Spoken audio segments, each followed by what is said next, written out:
everybody, and welcome back to another Nextlander podcast. Alex Navarro, we are back. We took a week off, and I feel like you and I had the same thought when we came back. Was during the week we were like, wow, what a week of news that happened with all the Sony stuff. And then we got back on Monday and said, oh, buckle up. Oh, boy. Yeah, I mean, in all fairness, we kind of knew this Microsoft stuff was going to be breaking imminently. We just weren't sure exactly when, but hey, it just waited for the day we got back, which, thanks. So we are here not to do this alone. Lex Luddy is here. Lex, welcome. I'm doing great. Everything's sunshine and rainbows over here. Oh, well, I don't know if you've gotten the news yet. I don't know if have you checked in recently? Guys, I've also been on holiday, and I went to a log cabin, and I disconnected from the internet. Has anything happened? No. Not really. World Cup stuff is like here and there. And oh, well, really everyone's still feeling good about that? Like, everyone's cheering for Team America? Yeah. They're supporting that team still? Everyone feels good about that? Look, we're going to jump into... Well, Lex, introduce yourself for folks that might not know you. Hey, hi, I'm Lex Luddy. You might have seen me over on a bunch of Giant Bomb stuff. I help those folks out with Game Mess Mornings a lot. And also I run startmenu.co.uk, which is a website for people trying to break into games media.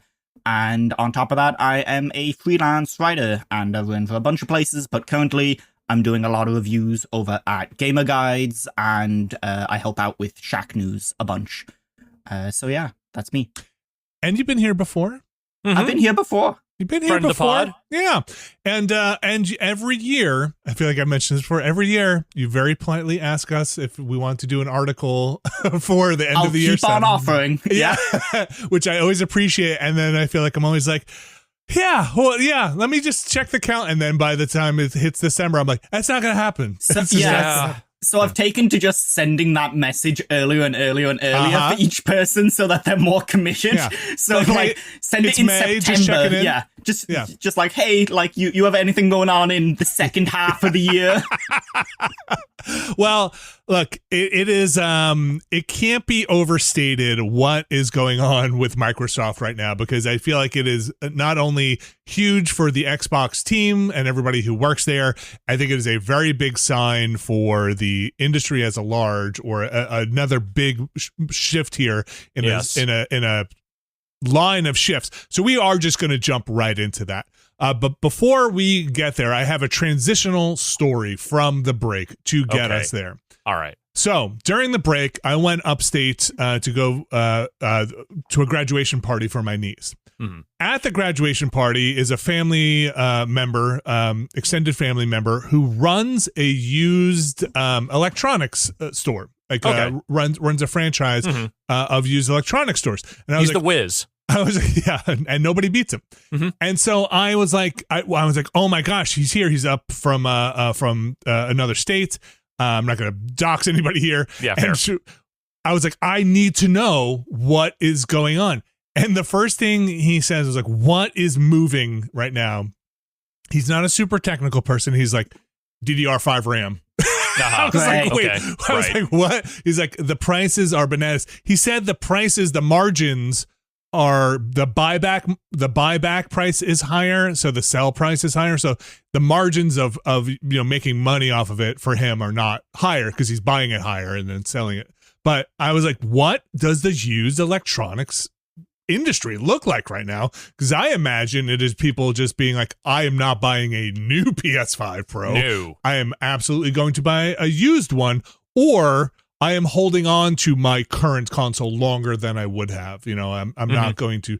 And he said, definitely people. He's watching the market a lot, and PlayStations, not Xboxes, were the ones he sees coming in and out. Right, he's seeing a lot of PlayStation 5s. That's where the traffic is. Yeah, a lot of movement there, and we had a really awesome, interesting conversation about what that secondhand market looks like right now, because for me, that is a really telling and interesting bellwether of what we're getting into as we are on this show going to talk about what new hardware might look like, or what for the consumer new hardware might look like in 2027 and beyond.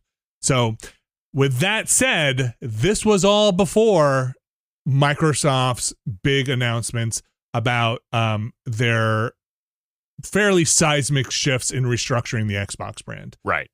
So let's just jump into that news here because, again, I think it's fairly large here.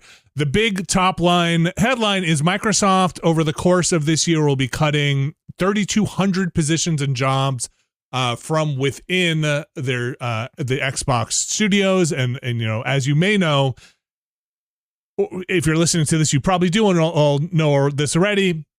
Xbox has bulked up over the last 10 years. They have considerably acquired many people, but just to kind of lay the breadcrumbs out there, they just let go of 4,500 people. Like this is this is coming on the back. This is like last year, and I think it was 9,000 employees, I believe, last year because it was like 4% of the total Microsoft workforce. That was not all Xbox, and I think it wasn't even like majority Xbox, but it was a lot of people last year.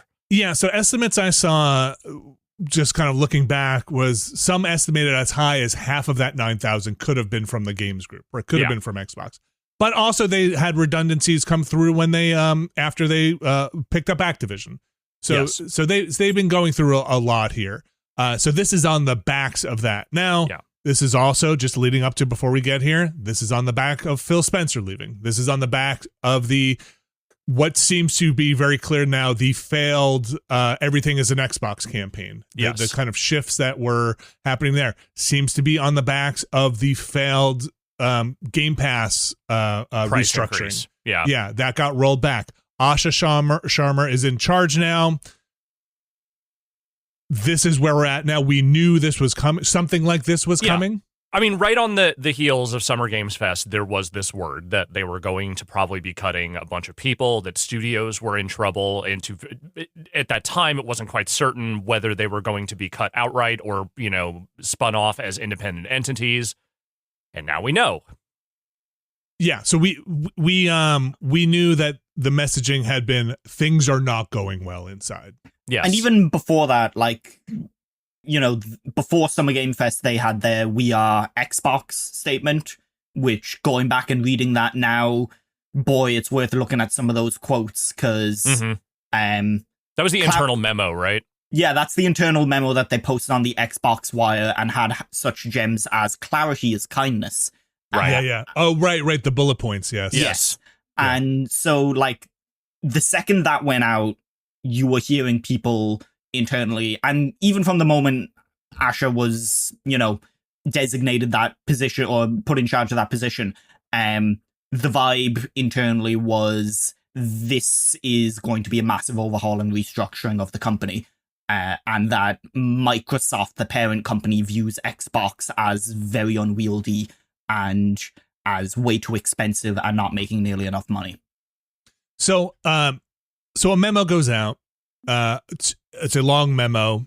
We're going to kind of go through some of what's in that memo and fill in the details of what that means. Yes. Or what has been reported. I should say, as of this recording, which is on Wednesday, July 8th, news is still coming out about numbers. The numbers we do seem to be relying on or working from are the numbers we said at the top, which are 3,200 workers across the unit, but only half of that happening immediately, and then half of that happening throughout the year is what I think. Between now and the end of next fiscal year, Yeah, is what they are saying. So the memo basically says Microsoft is not doing well. I'm going to paraphrase some of this as we go. They are going to, it says, since 2018, I'm skipping some parts, have aggressively expanded our studio portfolio. That's what we said before. We're going to editorialize along this. They went on a buying spree. Yes. Now, it seems to me like the current Xbox heads are like, it didn't work out. Those bets did not pay off. Yeah, I still have some. I'll let you get through this, but I have some thoughts jump about in, that because we're just going to kind of walk through this with some hindsights and some interpretation here. I think that the bets didn't pay off thing is absolutely something you can say about the stuff they with regards to the indie studios they bought kind of like close to 10 years ago, within the last 10 years, and then also probably with Bethesda. I think they did not give Activision enough time to know definitively whether that was going to work out for them. They made some bad decisions around it, certainly. But I think the reality is this is all happening because the fact is they are in a pressure situation now. They don't know if the Activision thing was going to pay off long term because they can't afford to wait around now. And something that's probably worth adding to that is saying the bets won't pay off is very passive language in a way that I think when I've talked to people at Microsoft who were brought in under the umbrella, the story that you hear across studios was that it was a very hands-off mentality.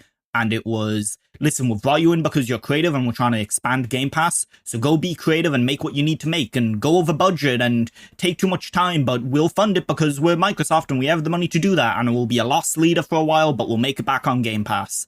And that laissez-faire attitude very quickly wound up warping into more of a, like, landlord who wasn't listening to the calls when you said, like, my boiler's fucking broken, and you were trying to get them to come out and fix something. And the stories that you kept on hearing was like, we feel directionless inside of Xbox, and then we show something off, or we tell them what we've kind of think they want to hear, and we are told that's not the right thing. And that wasn't a healthy way to make games for a lot of these studios. And I think that was most acute with Redfall. That was kind of the one that publicly got out. And you hear a lot of stories internally of the other projects like that never got out, but a lot of time and money was spent chasing those kind of those projects, and that was a real problem. So I think that, like, saying, you know, it was a bad bet almost kind of makes it sound like it was just bad luck. But it really, that feels unfair to the studios that were put in this position where they were kind of left fend for themselves. Yeah, like, I think there is something admirable in the idea of letting these studios be creative or whatever, but I think that also metastasized into Phil Spencer and his, you know, the previous regime basically being unwilling to pressure developers in ways that they probably actually needed to make some of this business stuff fly, because Phil's whole thing was, you know, I come from development. I understand how developers are. I know how games are made and all that stuff. And I think he never wanted to be that bad guy that came in there and be like, all right, look, motherfuckers, this thing has to be done in 18 months. Like, that was just not the way he wanted to do it, especially when all the conversations around crunch and the way that developers were being worked to death started coming up. I think there was a real reluctance to apply pressure in those places. And I think, like you said, that eventually manifested in kind of absentee landlordism. So I think I've heard that too, about kind of wanting to give space to developers to explore within their studios. I think Schreier reported on some of this, the ground moving and the targets moving between under developers' feet while they're spending 3 to 4 years making, because the initiatives kept changing, you know, like, it's what's the target? Like, Microsoft suddenly goes all in on AI and all this other stuff starts, you know, becoming less and less prioritized. And, you know, Game Pass has these targets, but these targets seem genuinely insane, even compared to where they are. Don't worry, Alex, they've reined in their targets now. They're way more reasonable. Yeah. So I think, you know, I think also bringing in studios that are acclaimed for one thing, but then trying to get them to add certain elements that are appealing in the current market, like multiplayer or being always online, when you have companies that have made their bread and butter in single player or not doing live service. Right. It can be a really hard shift when you're not bringing in or giving room or working together with teams that have experience in that group. Right. So I think saying the bets didn't pay off is a passive way of saying, I got bad cards. You know, I put down some money but I also think it is you have to support what you're trying to do.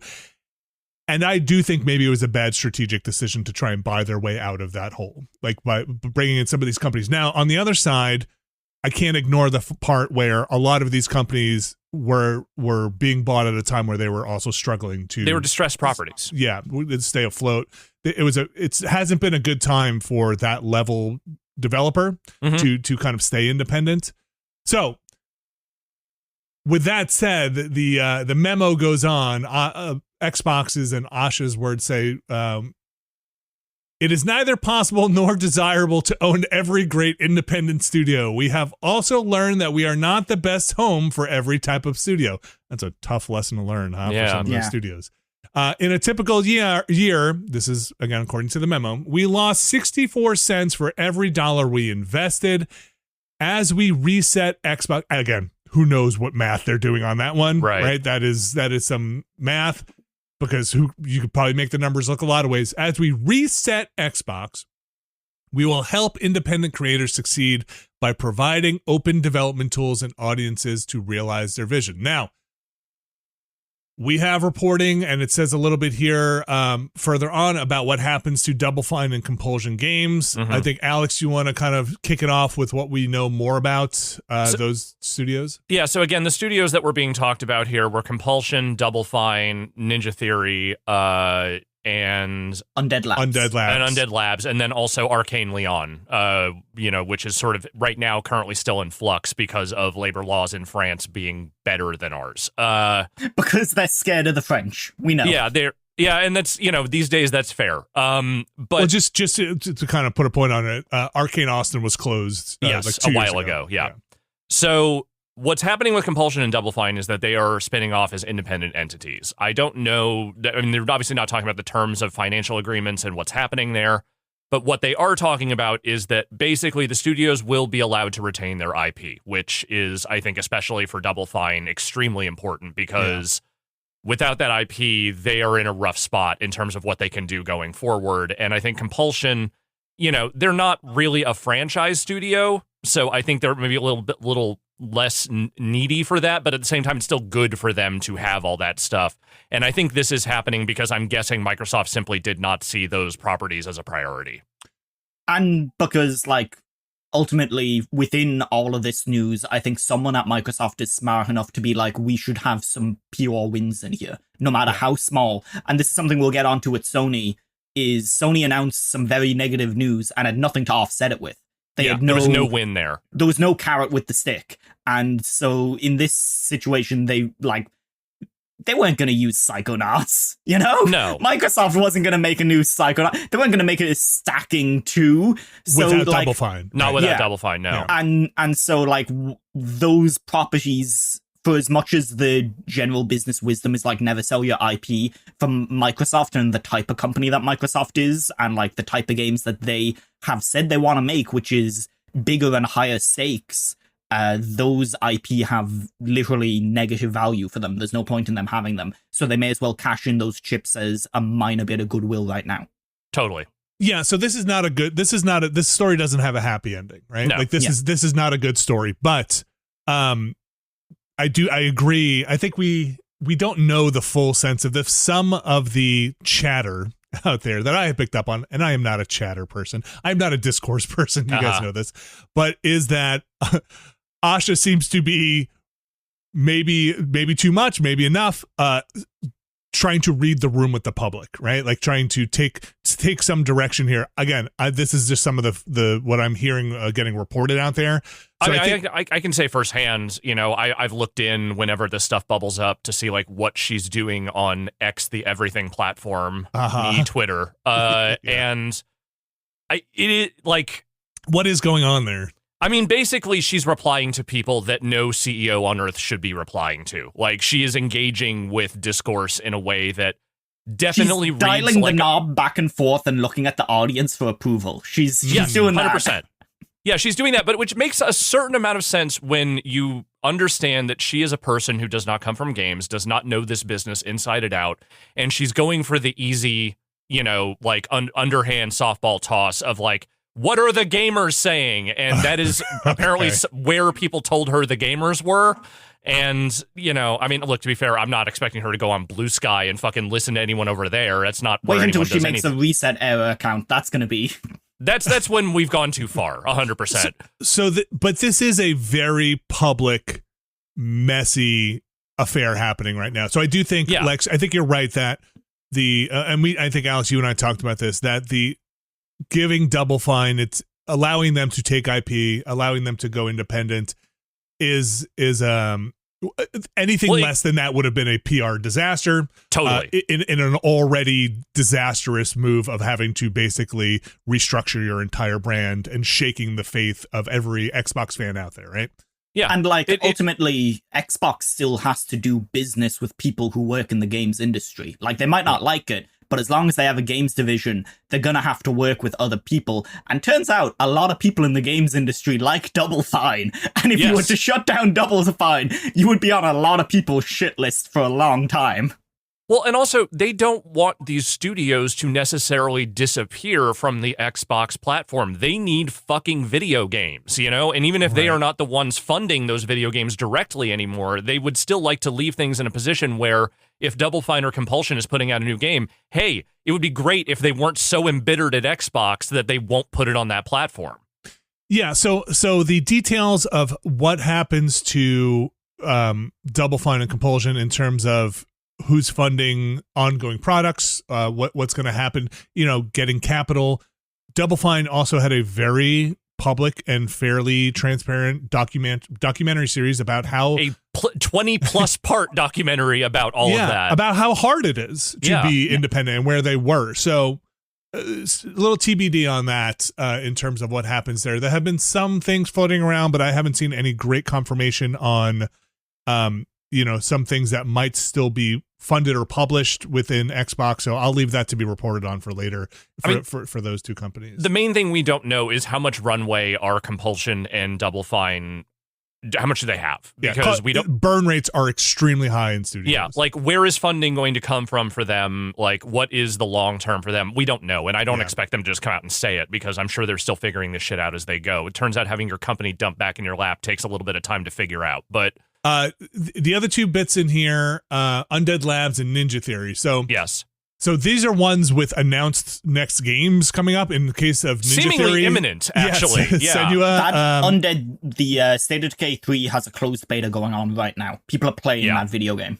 Like that game is supposed to be out next year. And Senua, we saw at Summer Game Fest. You know, which turns out this is icky.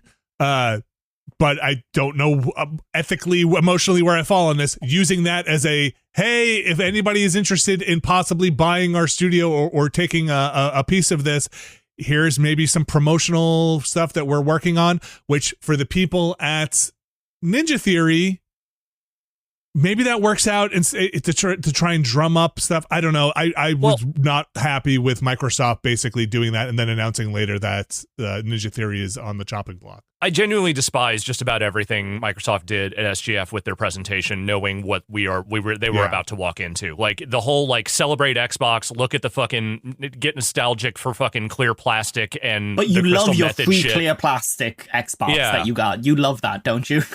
Like everything about the sort of reframing the brand and sort of like hitting the nostalgia strings and all that, and then immediately turning around and be like, all right, so check it out, half that shit, like here's what we're doing, and it's just.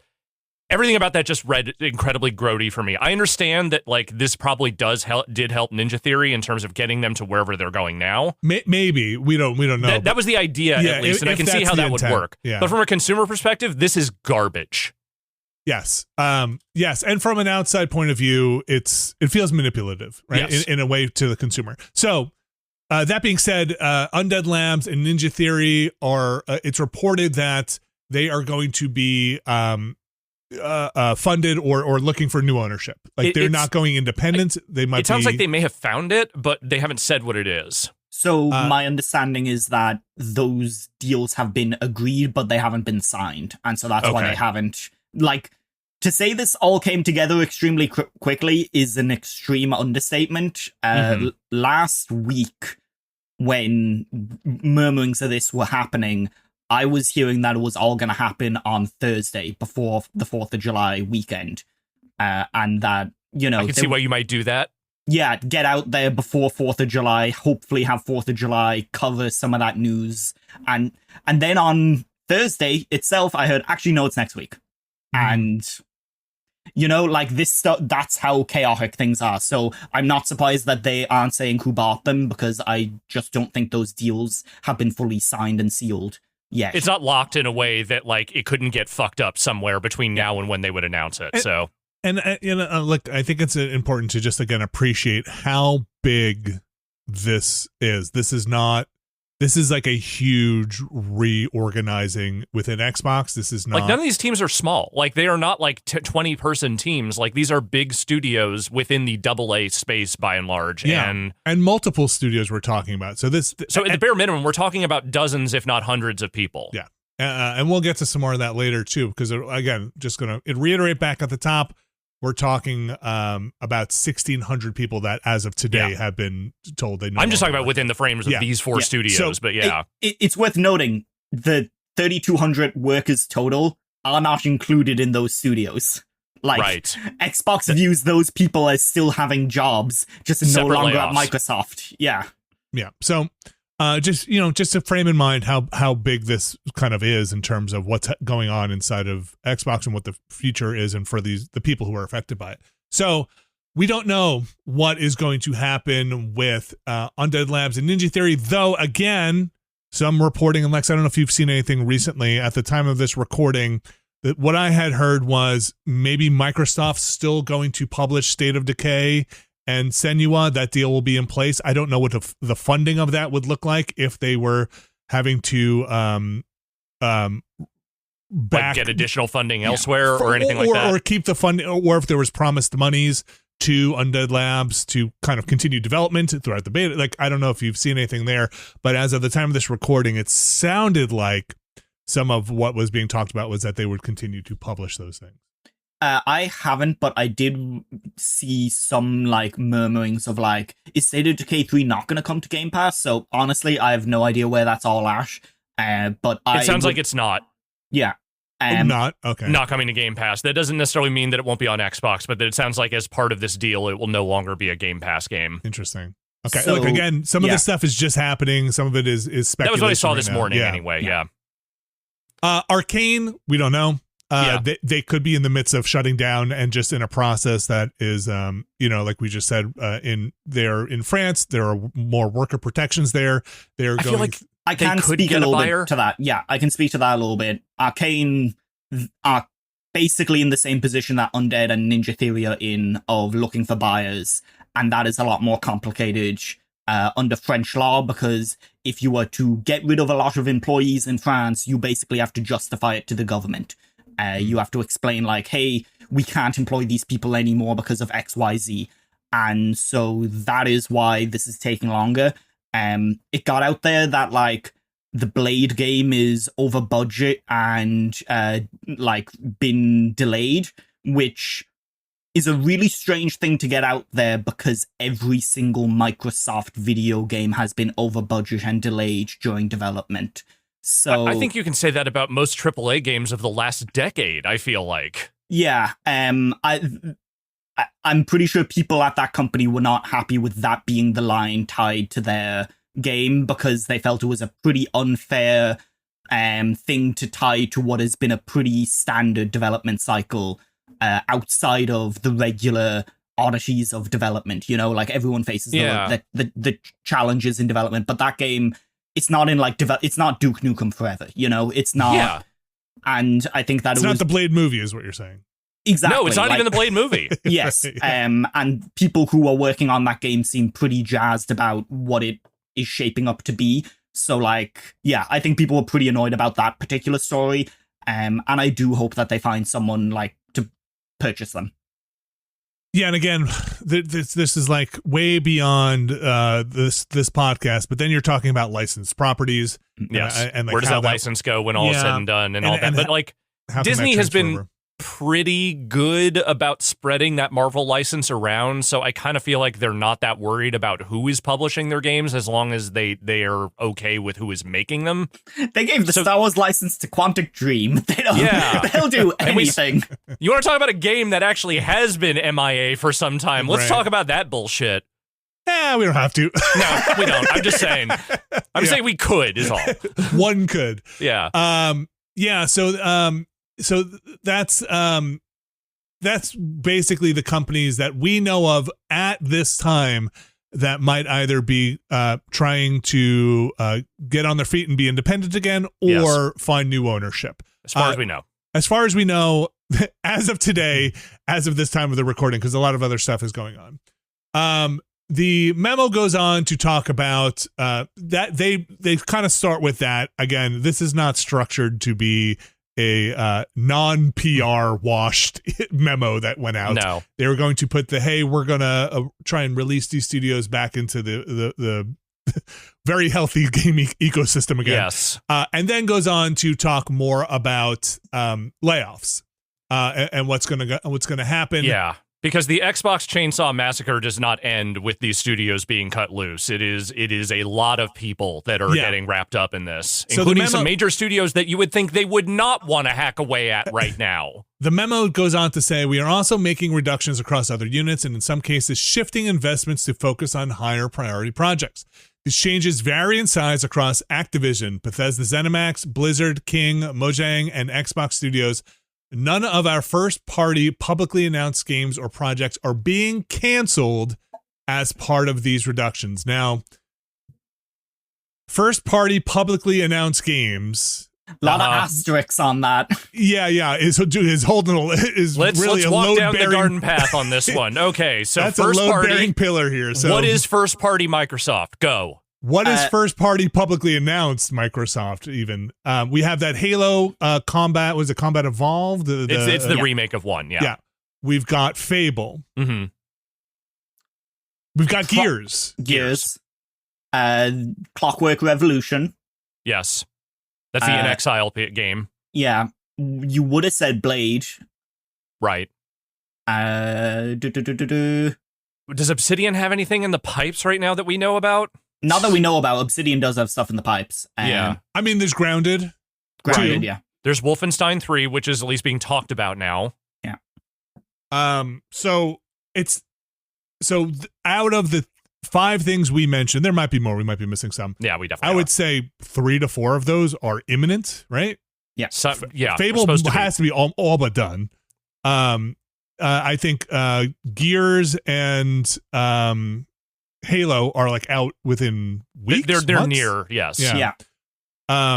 So there wasn't too much publicly announced that is way off in the future. It did just put out that DLC for Doom: The Dark Ages, and that is actually one of the more, I think, bizarre things that they are doing here with these layoffs because... So once you dig into talk about what has just come out about id.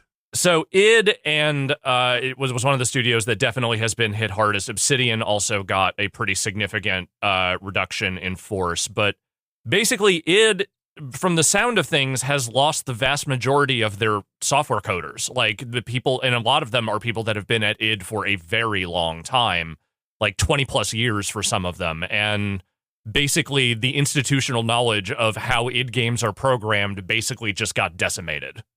Who needs a game engine when you can just get Gemini to make it? Come on. Sure. Yeah. And who needs support devs when you put out DLC this fucking week? So there was reporting earlier that said about 60 to 70, I think it was like 60 to 70. 60 to 70 people right? at Obsidian was what they were talking about. And most of all of its software coders were let go. And then it kind of came out later that I think it was like 100 and something. I think it's 120 total people at id, maybe.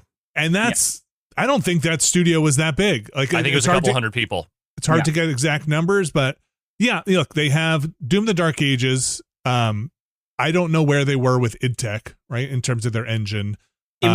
People really liked it. They were using it for that Indiana Jones game. That people who have used that engine and people who know their shit about video game engines look at that thing as like extremely promising and good technology, and maybe it would have been a good thing to have in a situation where Unreal Engine 6 isn't looking like a sure bet right now. Yeah. So this, yeah, that's a good point. So this kind of collides in a weird way with, again, we don't have 100% transparency here into what the hell is going on in there, but the other focus of that memo is, hey, we're going to focus on our big titles like Fallout, like The Elder Scrolls, like Doom, Quake, and Wolfenstein. Yeah. Yep. Wolfenstein, really? Wolfenstein. Well, Yeah. I can't say Wolfenstein. No, you can say Wolfenstein because that's what it's called. I can't say Wolfenstein. No, I forbid it. Yeah, that's and I like, who does she think makes Doom? Like, who do the people in charge think makes Doom? She's like, John Romero, where is he? Oh, Where wait, is he? we Get cut him in him the room. loose too. We Where's that Carmack guy? Is he still here? We fucked over John Romero too. Oops. Oh boy. So yeah, Elder Scrolls. It sounds like the Elder Scrolls Online team also got decimated. There was Yes. a whole bunch of, again, senior people at Bethesda. There was one woman who I think had been a character artist at Bethesda for like 27 years and was like fairly instrumental in designing a lot of the characters in Bethesda games. Alex, they're taking out all the layers of management, and it just so happens that the layers of management are the people who work on the games day in, day out. So basically, everyone who knew how to make games for the last 25 years, see ya. It's going to be a really good time to be a game consultant, because they're going to have a bunch of people like who don't know how to use Unreal Engine 6 and id Software or id Software suddenly being like, hey guys, how do we use this? And look, I think there's obviously room to reorg your organization. There's room to look at structure. There might be redundancies. I understand. Yeah. This might be happens. redundancies, but we have been through layoffs, we have been through mergers, we have been through acquisitions. There are definitely places where you look and you're like, hey, this at this scale, it's just hard not to see a huge loss of institutional knowledge. Yeah. Especially if you are going for people that are in the upper salary ranges, who have been there a long time, who have maybe vested capital in Microsoft and in Xbox. There was, I think, Totillo reporting this is how some of their bonus structure is set. You get a very you make what is it called? Your options vest over a decent period of time, and that keeps a lot of people working there at Microsoft, Right. which is not always a bad thing. You want people to stay for that institutional knowledge. Yeah.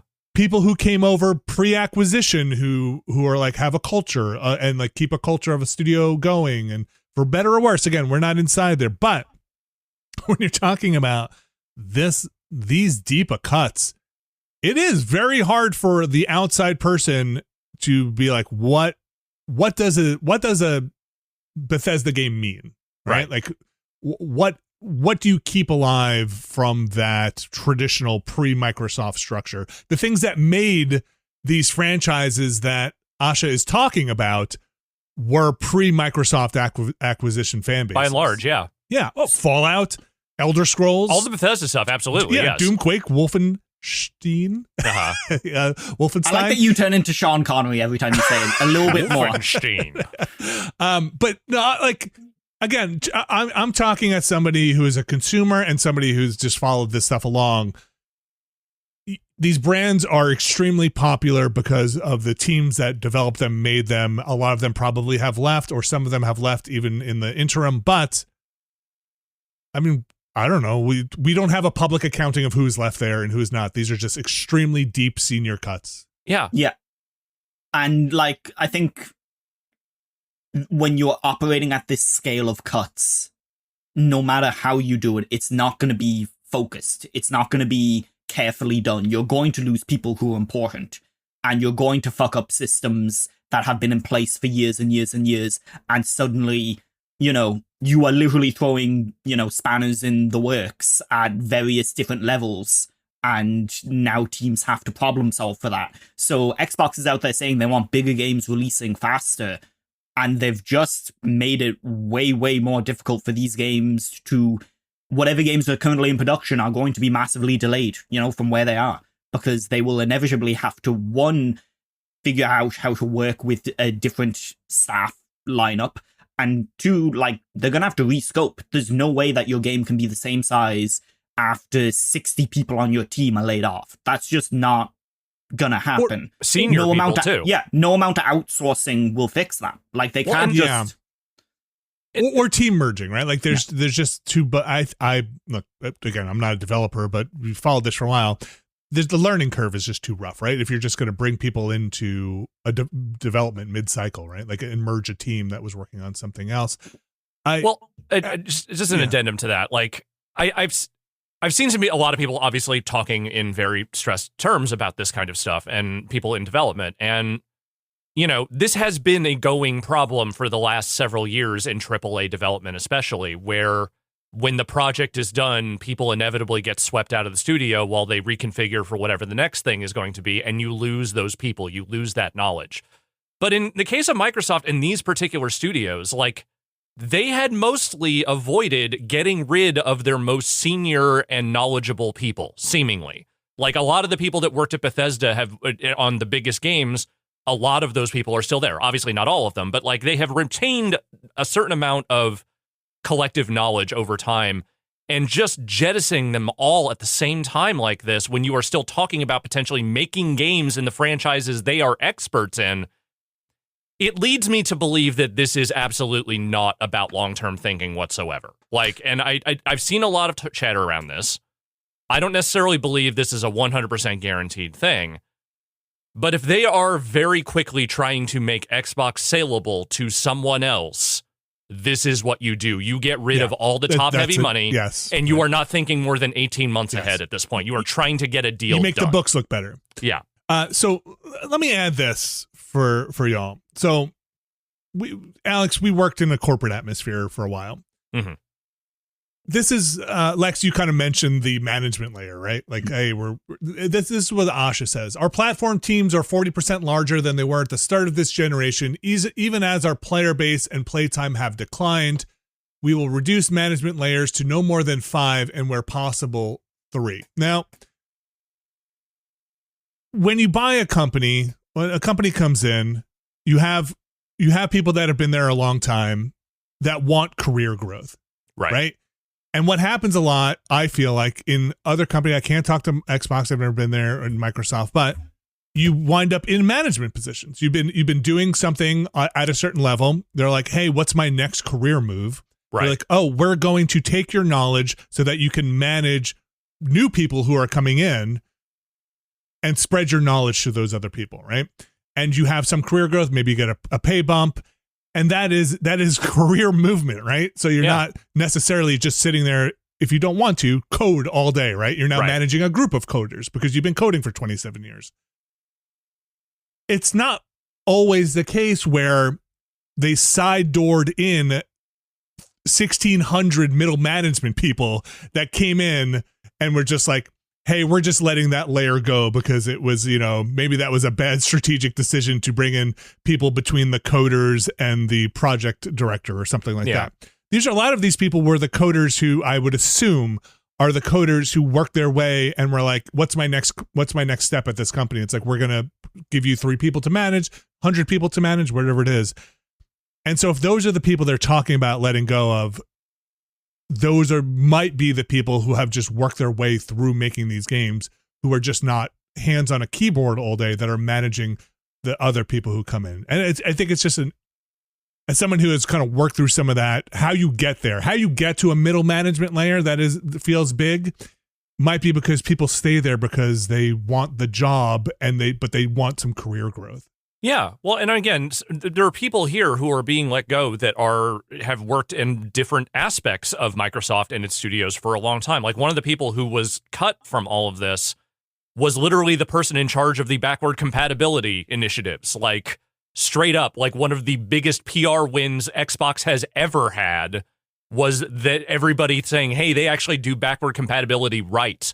Yes, and it's Kevin LaChapelle, right? Yeah, and I understand maybe that's not the priority going forward. Maybe you're not as worried about that kind of thing, but that's a person that I feel like you probably want around if you are thinking about continuing to run Xbox over the long term, because that seems like a person who is pretty good at dealing with situations and things that you might want to do going forward. I really am, I don't know who would buy it. I don't know they necessarily have a sale partner for this. I feel like you could dangle it in front of Elon Musk and just say, look, it has X in the title, and maybe he would go for it, but I don't know about anyone else at this point. I don't know who would buy Xbox at this stage.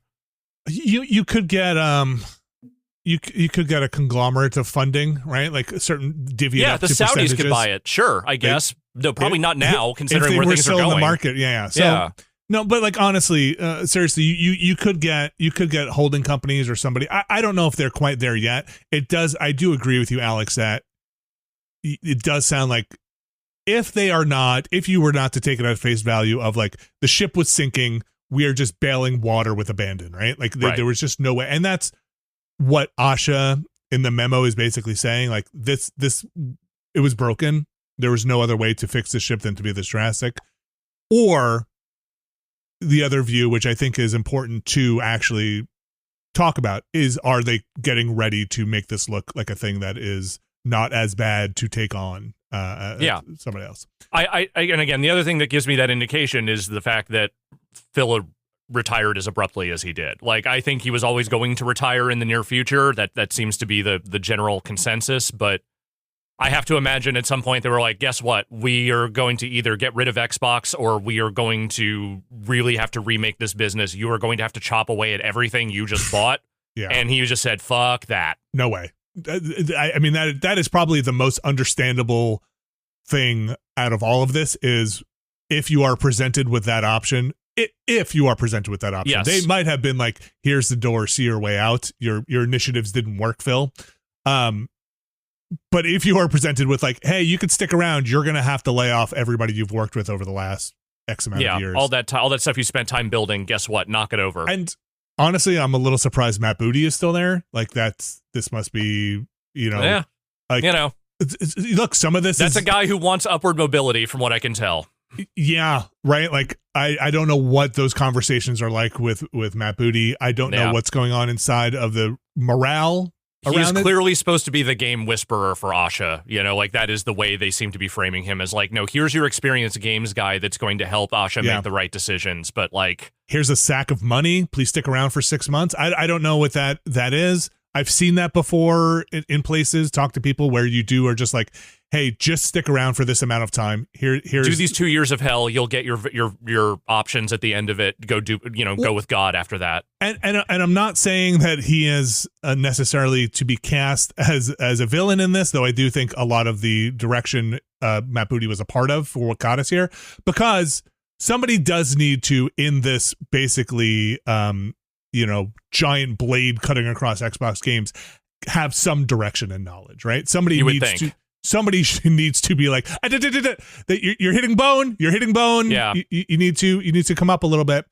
So I don't know. So speaking on that point, a little bit of late breaking. Jason Schreier's out there reporting that Obsidian has quickly been pivoted over from the team that had been working on an Avowed sequel is now been kind of, as part of these layoffs, disbanded, and that Josh Sawyer, the studio design director, will be leading a new title in the Fallout universe, which again seems like one of those decisions that gets made when you're doing a bunch of really, really bad shit and you want a pure win.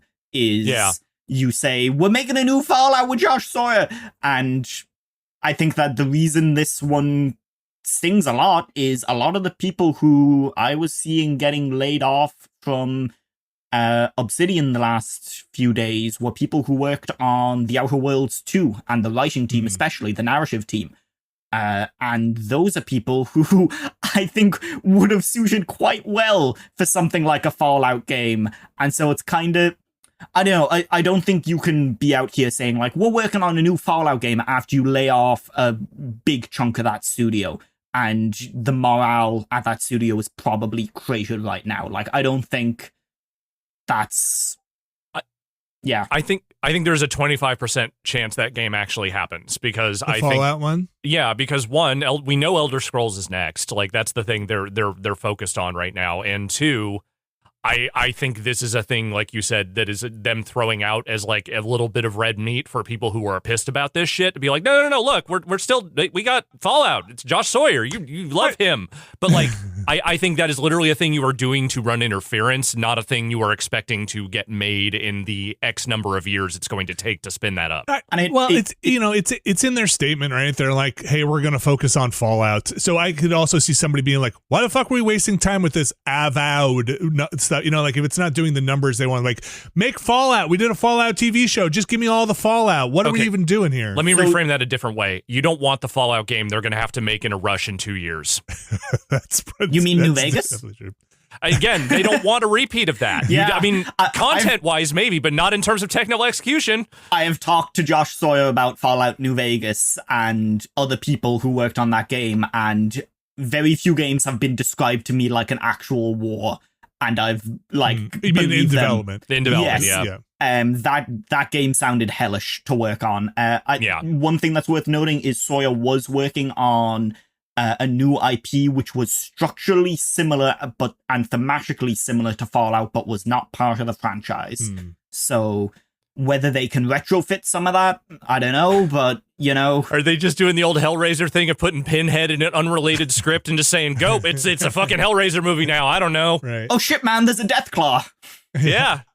It's a Super Mario Brothers 2 of Fallout games. Oh, boy. It just works. So, yeah, like I don't want to... they are definitely, that's their goal, right? They say, we're going to make more Fallout. Like, hell or high water. And, sounds like they're choosing hell. Or how many people are going to stick around with the high water too, right? I think we mentioned this, but it's probably something that's important to remember. If you're getting rid of a lot of senior people, again, this isn't just my anecdotal experience. You're getting rid of a lot of senior people. Your morale there, if you are the survivor of these cuts, can be just tragic, right? Like you are not motivated. You maybe in some cases the layoffs made sense, and you're like, finally these roadblocks. I'm jazzed to go. I would assume that the morale right now on a lot of these teams is cratered. And it's in the toilet right now. I would assume, yeah. So picking up from that, even coming into work to feel like, what the fuck are we even doing, can be 80%, right, of the progress here on putting a new team together, being like, we just lost all this. Even if you had the most laser focused and smart layoffs in this mass shuffling around, people are going to get caught up that people are going to have loved, respected, and been like, I can't believe they let this person go, right? Like, and we've seen that also in other companies. And I don't know how long it's going to take for them to get a crew in there that feels excited for the work they're doing on these kind of storied studios. This is the problem with having all these great franchises. I would assume there's a lot of respect from these engineers for the people who made these games. Oh yeah. So we'll have to see there. We can probably spend another hour on this. There is just one more bullet point here that kind of came up, and that, Alex, you did mention it about Game Pass and kind of the numbers being kind of they have lost millions of subscribers from where they were prior to the price hike, from what I understand. Yeah, and the correcting that didn't seem to really make it any more attractive.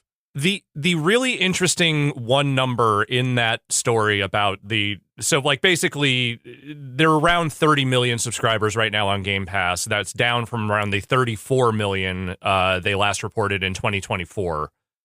But apparently their target for around this time was supposed to be 77 million, which I'm like, I don't know how you arrived at that number with the way things have been going over the last 5 to 6 years. But I mean, again, we know Microsoft has been very aggressive internally about targets, both for Xbox and other larger initiatives at the company.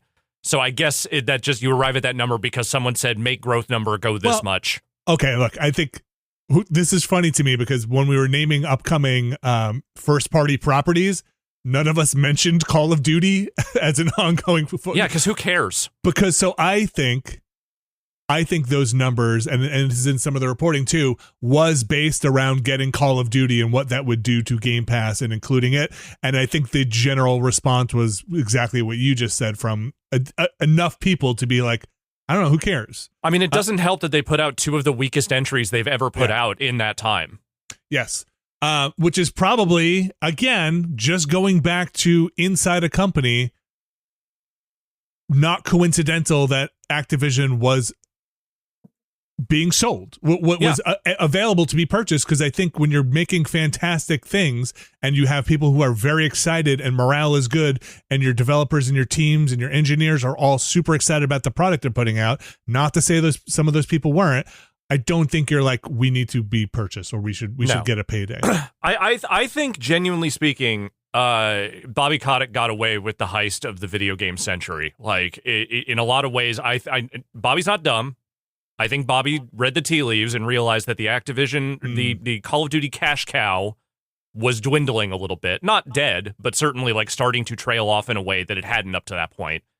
And, you know, he had maybe realized that there were not enough other golden gooses going on in that company, that he was not in the mood to try and come up with the next big thing for them.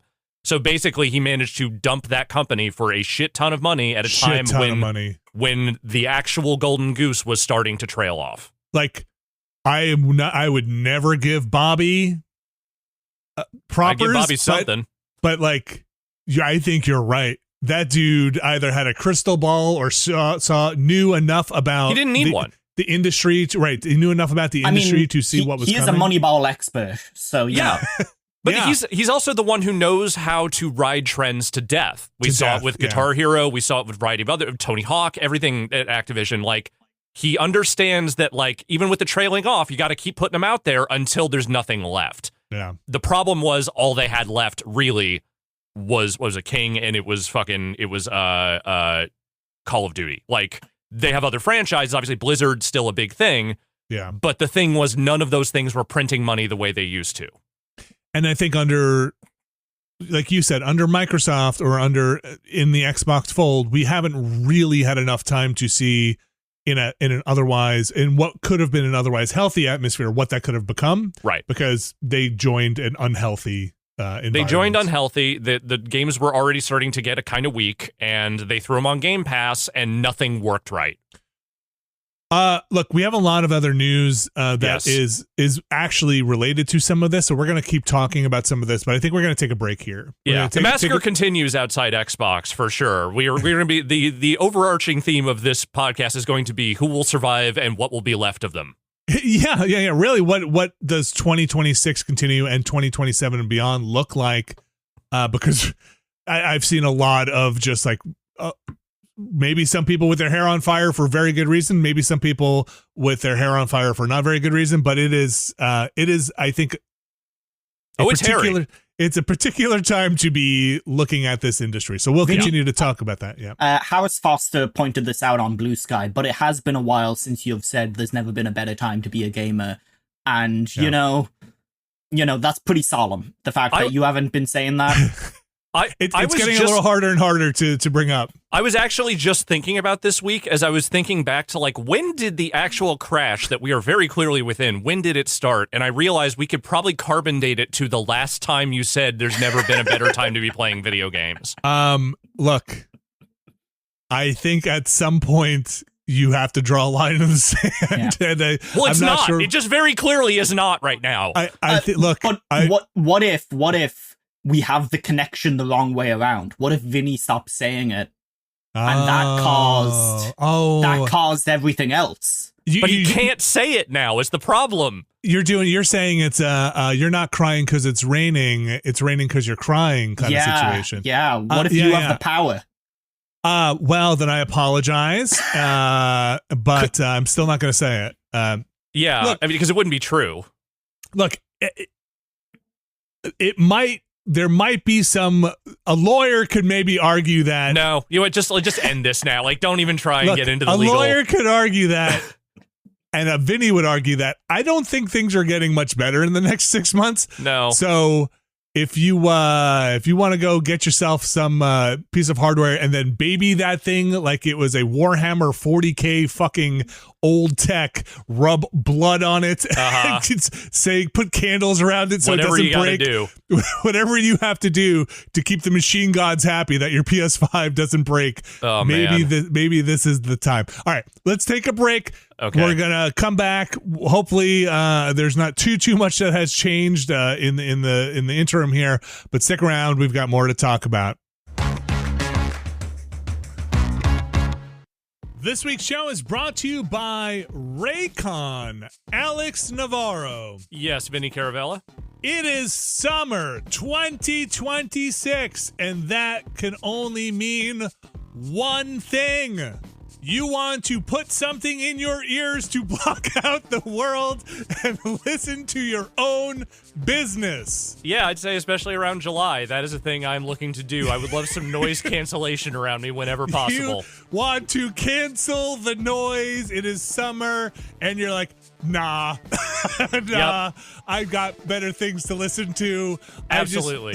I wish there were a product I could stick in my ears that actively cancel the noise. Well, Vinny, I have some great news for you because I have tried such a product for just such an advertisement as this, and specifically, I have tried the Raycon Everyday Earbuds. And how are the Raycon Everyday Earbuds Classic?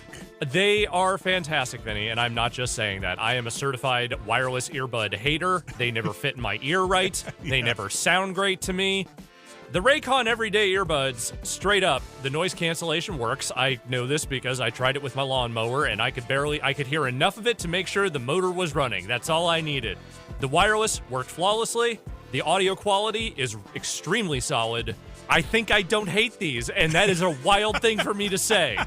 Alex, Raycon's Everyday Earbuds Classics have a bunch of upgrades. Like you said, they've got that active noise cancellation. They've got multi-point connectivity, so you can pair them with two devices at once. That's pretty cool. Yeah. And like you are experiencing, says here, they're super comfortable. They've got a bunch of different colors to choose from, like a blush violet and a cool mint.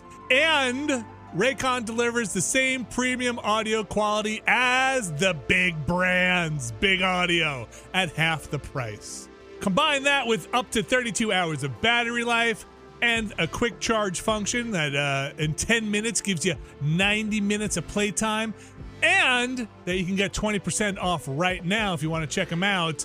You got yourselves a deal here. How do you get in on this? Well, let me tell you. These Everyday Earbuds Classics can be yours by going to buyraycon.com/Nextlander. Do that, get your 20% off. That's buyraycon.com/Nextlander, and you'll get your 20% off the Everyday Earbuds Classics. Sounds like they're a great option for everyday listening. Thanks, Raycon. This week's show is brought to you by Factor. Alex, we've been over this before. We've been here. We've talked about Factor, and we keep talking about Factor. You know why? Why? Because Factor's good, man. Because Factor gets me. Factor knows that I am not a responsible adult. Factor knows that if left to my own devices, I would be in a sad, sorry state. A more sad and sorry state. When I eat Factor, I feel seen. Factor knows Vinny needs an adult in the room. Yep. Factor says, put on some damn clothes and eat a real meal. Or don't do the first part. Whatever. It's in your own home anyway. So just, eat a damn meal. What does Factor do? Well, Factor has meals built around your goals. They're going to deliver you the food. You're going to go on there and you're going to choose what you want delivered to your home in terms of a meal, whether that's weight loss, overall nutrition, more protein, GLP-1 support. You've got Factor for strength and workout recovery, and they call that Factor's Muscle Pro collection. And you know this from listening to us talk about Factor. Factor is fresh and never frozen. Over 100 rotating meals, including globally inspired flavors like Mediterranean and Asian. So there's always something new to look forward to. Open the fridge, you see Factor. That decision, that part of your life is done for now. You can worry about the 1 million other things you have to think about in your day. You don't have to worry about if you're going to get a nice meal coming out of the fridge. And quickly, move on. You got so much stuff to worry about. Move on. All right, how do you get in on this? Well, you can go to factormeals.com/Nextlander50 off. and use code Nextlander 50 off to get 50% off and free daily greens per box.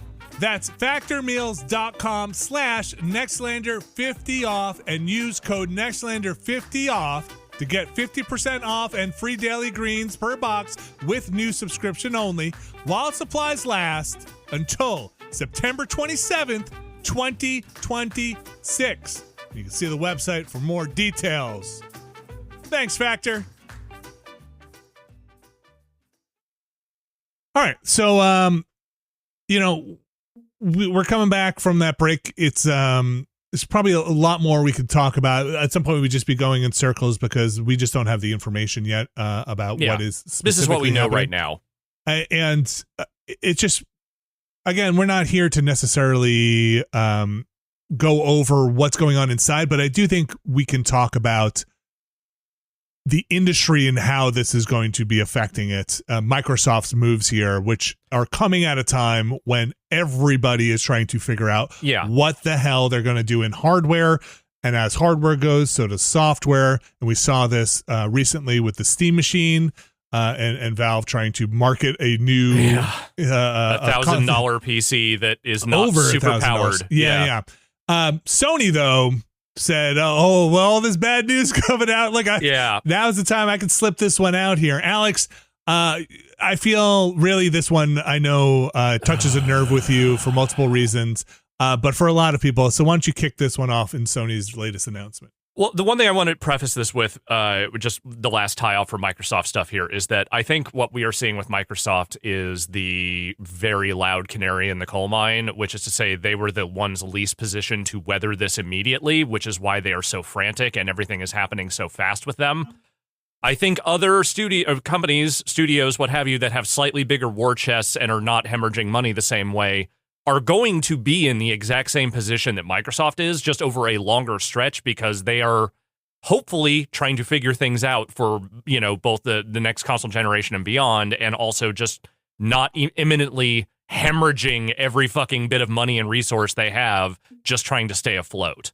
So with Sony's moves, they're in a little bit better position long term. Obviously, the PlayStation 5 is doing much better, but they are not immune to a lot of the same things that we are talking about that Microsoft is suffering under right now.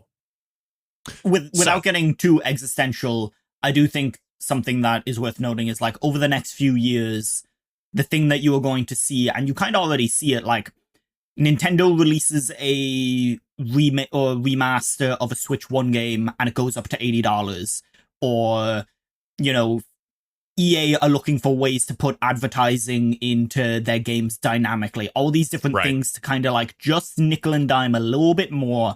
And that's mainly happening because the younger generation isn't getting into consoles and big AAA games in the same way that they had been for years and years and years. And I think a lot of these companies are now resigned to the idea of, we're not going to grow this market, so instead let's just figure out every single little way we can monetize it for as long as we can, and you're going to see a lot of that going forward. And I think there's something to be said for the way that consoles have become. I mean, they've always been luxury devices, but there was definitely a time when it felt like, in the early console days where it's like, these are luxuries that kids can have. These are luxuries that, even though they are expensive, they are still within the framework of, these are devices that can be handed off to kids and they will cherish them for as long as they have them and they will stick to them and they will use them. Whereas I think for the last couple of generations, we've really been talking about these like they are, fucking computers more than they are like straight up living room devices. And they are still living room devices. Consoles are still inherently built for a living room experience. Yeah. But it's not a toy, is what you're saying. Yeah, it's not a toy the same way. Yeah. And they're being pitched at people who can afford to pay $500-$600 for a console, which are not children. What children can afford to do is to have a phone handed to them and say, I don't know, go download Candy Crush or whatever, or fucking Marvel Snap, or, Mario Kart Tour. Okay, actually, maybe not that anymore. We'll talk about that later. But so yeah, look, I think with perspective, consoles have always been pricier, right? Yes. I think they've never been cheap. You know, early consoles were really expensive. We got into a window where they became more marketable and more Christmas gifty, right? Like more holiday gift. around the Super Nintendo era and beyond, we had a nice stretch there where prices were not ridiculous. We are getting back into what it feels like very early home computing costs for these consoles, where, like you said, Alex, these are things that are family devices, not the kids' device. And just to go back on Microsoft before we hit Sony, which is taking some other initiatives here. Sony also did not pile studio on to solve a problem, right? They did acquisitions, but Microsoft was just piling studios on top to try and use Microsoft. Sorry, they were catching up. Xboxes was using Microsoft money basically to just do acquisition fever, right? And so when that ship had to suddenly lurch, half of the fucking shit fell off, right? And Sony did acquisitions, but they haven't panned out either. A lot of them have not panned out either. Yeah, they haven't panned out, but they've had a little bit more luck in their first party, narrative stuff with Last of Us, God of War. Well, you're talking about Insomniac, and you're talking about Naughty Dog primarily. There are other studios in there as well. But it's worth remembering Sony had three studios working on multiplayer games that they formed or bosh that never shipped a game, including that Jason Blundell studio that he set up. I think it was Neon Koi was his one. He set up, they canceled the game, shut down the studio, and then he founded a new studio. They were like, we're going to fund this game as a third-party exclusive, and then they pulled funding and that studio shut down. So, Sony is not, out here being master statistician or anything. They have made plenty of bad bets, especially in the live service realm. Well, and that's what it is, right? Is that Microsoft had to catch up everywhere. Like, they did not have the people internally to have a spread of first-party games that beyond just sort of like, the top-heavy shooter category, the stuff that 343 and the Coalition were working on, stuff like that, and Forza. But, like, they were trying to plug holes everywhere and in as many genres and in as many places as they could. Sony's bets that haven't panned out mostly involved trend chasing. It involved the live service stuff. It involved, Bungie and those other studios that you mentioned that were either formed or bought. And that was very much, I think, mostly a byproduct of the Jim Ryan era, though I think some of that stuff was a little outside of that as well. And those are the ones where they have tried to catch themselves up by buying their way into it. It has not worked out. And I think that is the recurring theme we are seeing over and over again, is that when you try to buy your way into catching up into places where you're not, you have to have a plan for how that's going to go if it doesn't immediately pay dividends. And these companies did not. And so I think Sony has the benefit of just having the install base, of having the numbers, and having the console that's winning this war, this generation. Sony was not trying to get their first party stuff onto Xboxes, right? They clearly had won this hardware round against Microsoft. Frankly, they seemed offended at the notion. And so I agree, Alex, that I think some of their moves to try and compete with live service clearly have not, and Lex, definitely, like their studio bouncing around and trying to put money in.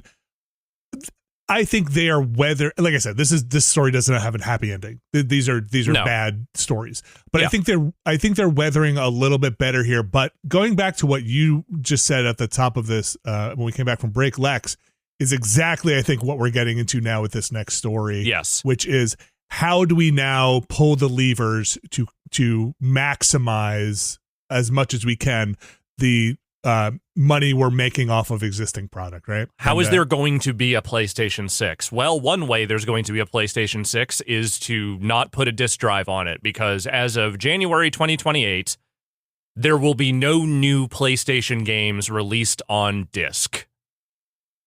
To be fair, how could Sony figure out how to make a Blu-ray? I know, right?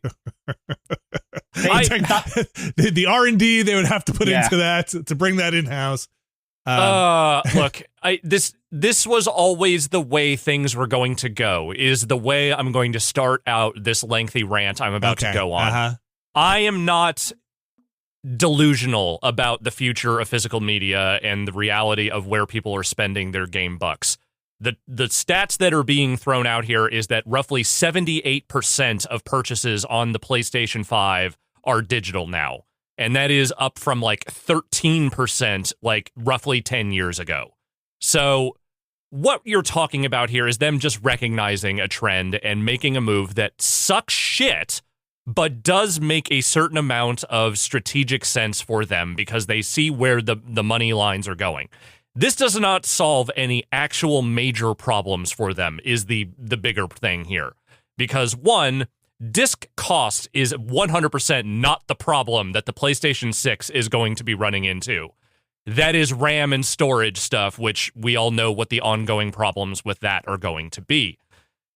And I'm not crying about the fact that I won't get to buy PlayStation 6 games on disc because I'm not even buying PlayStation 5 games on disc. I'm just going to be completely real about what my buying habits are, which is that they are identical to what these stats are telling people. But from a preservationist standpoint, which is the one that I spiritually tend to land on most, this is garbage, and it is going to hasten the larger problem, which is that already it is very hard to consistently have archived available versions, especially of digital heavy or only games.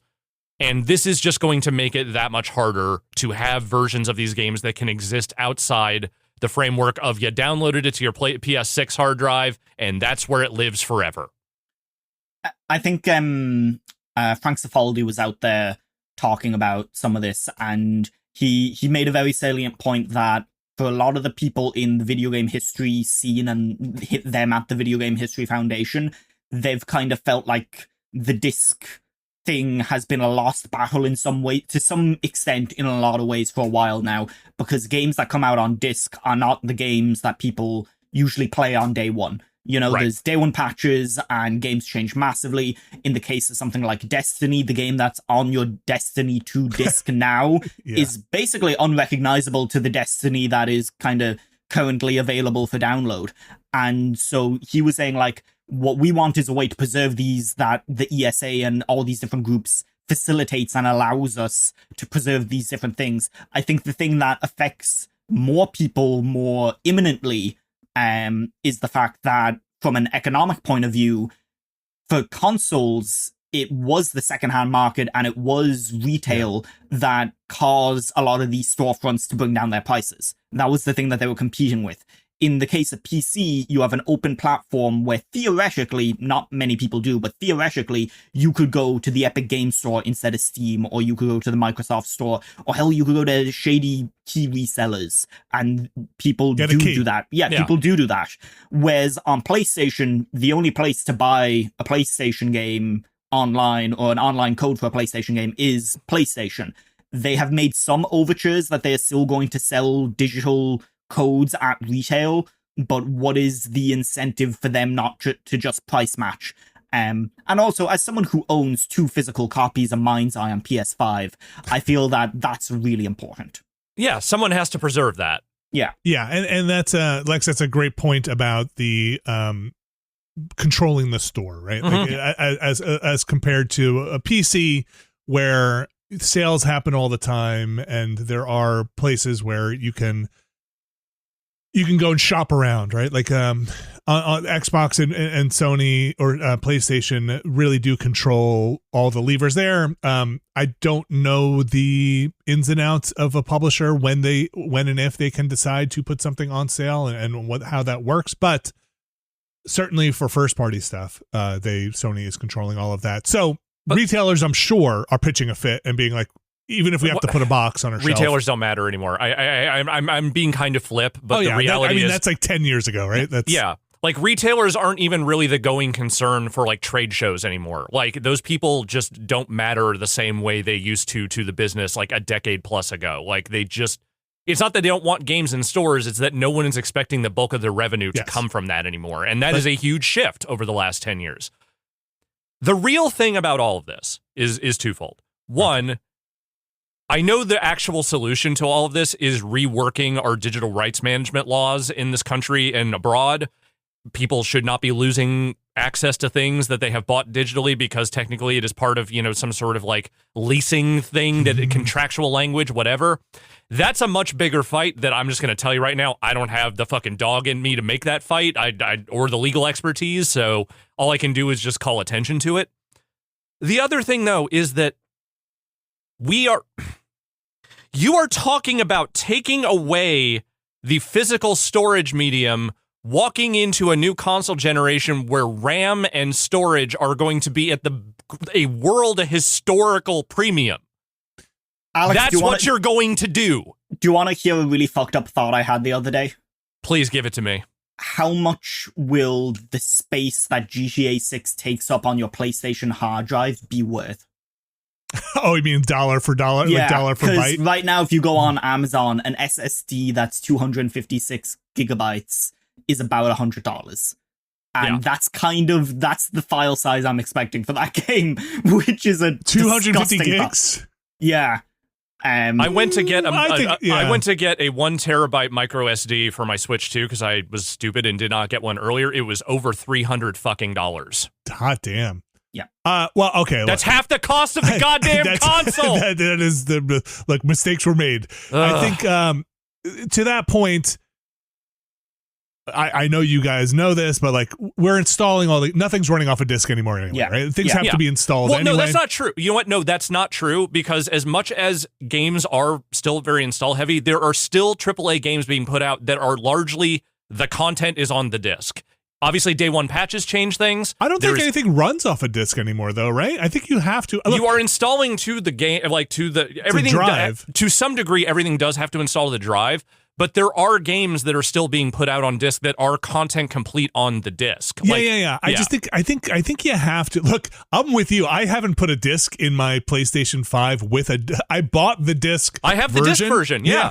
And it sits there like a fucking like weird lump just on the back of it and never gets used. I even got the disc, the Blu-ray player CD drive for the Pro, the add-on for the Pro. I'm pretty sure everything has to install anyway, yes, because of load times and the kind of how it goes. But your point is not. Your point is still valid, and I think having look, there's still cases where people have bad internet. People still wide swaths of the U.S. still have shitty internet. I think preservation's a huge one. Secondhand market, I think, is probably the biggest one. You're just eliminating that, because there is no Adam Boyes would have never let this happen. there is just no infrastructure for consumer-friendly rights management, at least here in the United States, where your library, if you pay for a thing, do you actually own it or not? Apparently, even when you buy a movie on PlayStation, you don't necessarily own it. Yeah, this part, talk about this. This was messed up. Dude, this is okay, so basic gist is about 500 plus movies got delisted from Sony's like, hey, go buy movies on our like our digital marketplace thing. Delisted in this case means more than just you can't buy it anymore. It means it actually got pulled out of people's libraries. If this happened, like now, look, we're talking about movies. Yes. You have licensing deals with companies to do this. If this happened in games, if suddenly Capcom games got pulled out of your library on a PlayStation, they would be burning their fucking offices down. It would be apocalypse. I'm so sorry. Go on with so this is, what studio is this? Studio Canal? A Studio Canal. I don't know if that was the only one, but it was like I said, it was 500 plus movies, and Johnny English, Paddington, and actually there are some real big ones. There are some heavy hitters on there too. Oh Brother, Where Art Thou? Free Willy, actual movies people will want to watch. Terminator 2! Yeah. Terminator 2. And again, it's one thing to say this licensing agreement is over. We are delisting this from sale. Fine. I don't like it, but I get it. Those rights deals have to be renegotiated at a certain point. But taking it out of people's ability, you paid the money. Yeah, there's no refund coming. Own this. Yeah. And look, if anyone had ever asked me at any point, should I buy movies digitally on a game console, or I would 100% every time over the last 15 years you could do this, say no, do not do that. There are millions of better ways to get movies that are not that, because I never trusted this whole thing. I remember when was it Ultraviolet was like one of the digital marketplaces I think Sony owned actually. And they were selling stuff through there, and then they just stopped doing it, and all that shit dried up, and you could not access any of those movies anymore because they were no longer sponsoring the service. This is the same deal. It's like, I'm sorry, it's one thing to buy movies digitally, but you need to know 100% that you actually have ownership rights to that shit. And as far as I can tell, Sony's not alone on this. Most other places like this, I think you don't actually own it if something like this happens.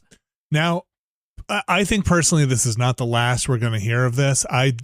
I don't know if anything will come of this, but I would not be surprised if there was a lawsuit against. Oh, it'll probably happen. Yeah. Yeah, for this. And whether or not it gets thrown out, whether or not it moves through anything, unfortunately, like in the States here, I don't think we're in an environment that is consumer friendly if not this thing particularly get pushed up.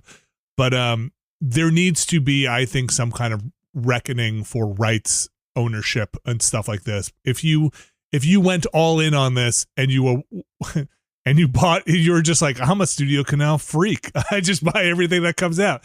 And you just lost your entire collection with no refund. Under Siege and Universal Soldier, which okay, Alex, I'm pretty sure you will. I like Under Siege, actually. I think that's kind of the only actually good Steven Seagal movie. So, this is just a bigger picture thing of some of the rapids and white water we are heading towards when it comes to things, I think, like you said, Lex, of console makers, hardware makers, publishers looking at what are the levers we can pull to try and cut some costs. Because Sony is saying back on the physical game side that, look, manufacturing costs will allow us to shave off a little bit of money here and there. This is what they're saying. This is why we're doing this. For the 20% of people that still buy physical, it's going to save us more than those people are bringing in. That's their math on this one. Yeah, and something that I talked a little bit about on Blue Sky is, I think, and not to bring everything back to AI, the thing that a lot of these bigger tech companies have learned from the last 5 years of looking at AI and how that's gone is that you don't need pesky things like consumer goodwill and, in AI's case, actual demand, but like, you don't need to be a good business partner if you can create a situation where you're a kingmaker. And right. A lot of this is the biggest companies, which in this case is Microsoft and Sony and Nintendo to a smaller degree. I'm guessing we just haven't seen them make their moves yet. A lot of them trying to calcify their ecosystems in such a way that, you march to the beat of their drum. I think it's been very noticeable the last couple of how blindsided partners have been by these announcements. You saw people out there saying like, hey, we work at Limited Run or we work at I Am 8-Bit and we didn't know that they were shutting down disc production. That wasn't conveyed to us. Right. And that's the kind of thing that you do when you are at the point in your business where you no longer have to be a good business partner and instead people can work for you instead of with you. Right. The only pushback I'll say, Lex, is I think Nintendo absolutely is I think they've been there in that kind of position for a while. I just feel like they don't work with anybody. They are just like in their own little side. Like they're maybe the bigger trendsetter of the secret trendsetter of the video game industry in a way that Sony and Microsoft wish they were. But they just don't give a shit about it. They live in their little bubble where they're like, yeah, man, what are you going to do? Not buy a Switch 2? And like, of course we're going to put out what was their thing that they're still working on? Their key cards. Yeah, game key cards and this whole thing, and they'll just have better marketing and a cuter name for what they do. It's also one thing that we didn't touch on. PS3 and Vita stores are going offline was the other thing that Sony announced, which was real special timing on their part to announce those at the same time. Which already buying stuff on those storefronts was a bit of a nightmare as someone who's done it, but that sucks. That's terrible. I want to still be able to buy things on the PS3 storefront. There's a lot of really good PS1 games that's the best way to play them without going through, unofficial emulators or things like that. So that is extremely frustrating. Yeah. Like, I understand at a certain point you have to sunset those old platforms, but it's like the timing. The timing is bad, and I don't know, man. I think Sony right now is just, this is their version of the hard cuts. Like, they don't, they've already tortured Bungie a bunch of different ways and laid off people where they could. But right now, they're very much gunning for the 2028 here comes our console, and they're just getting ahead of all the bad shit they have to do before they start really getting that PR cycle going. Because, I mean, again, they are better positioned to weather things for a while, but they are not immune to the same market forces that are crunching everything. No, I don't think we have to live in the worst possible version of this scenario. Why do you think that, based on how things have gone over the last few years? No, I'm not saying we aren't. I'm saying we don't have to. I think that we can have a digital future. We have to figure out the who owns what part of it. And I think that's if I'm allowed to sell Lex my library, if I'm allowed to transfer rights, if I'm allowed legally to download and store and archive these things on my own, I think we can be a more consumer friendly version of this. It's just that we're getting nothing on the consumer end. There's no impetus. I do super agree with you, but I think the really grim thing in this situation is that companies have made the first move on that front. If, as someone who has been keeping up with Nvidia lately, Jensen is out there pretty adamantly saying that his idea for the future of computing isn't that you'll own your computer, right? It's that you'll own a terminal. Compute. Yeah, you'll own a terminal and you'll rent compute. And I think that is the way that other companies are going to approach things too. Of you won't own things, you'll rent them, or you will totally borrow them from the company. The company will give you permission to use them.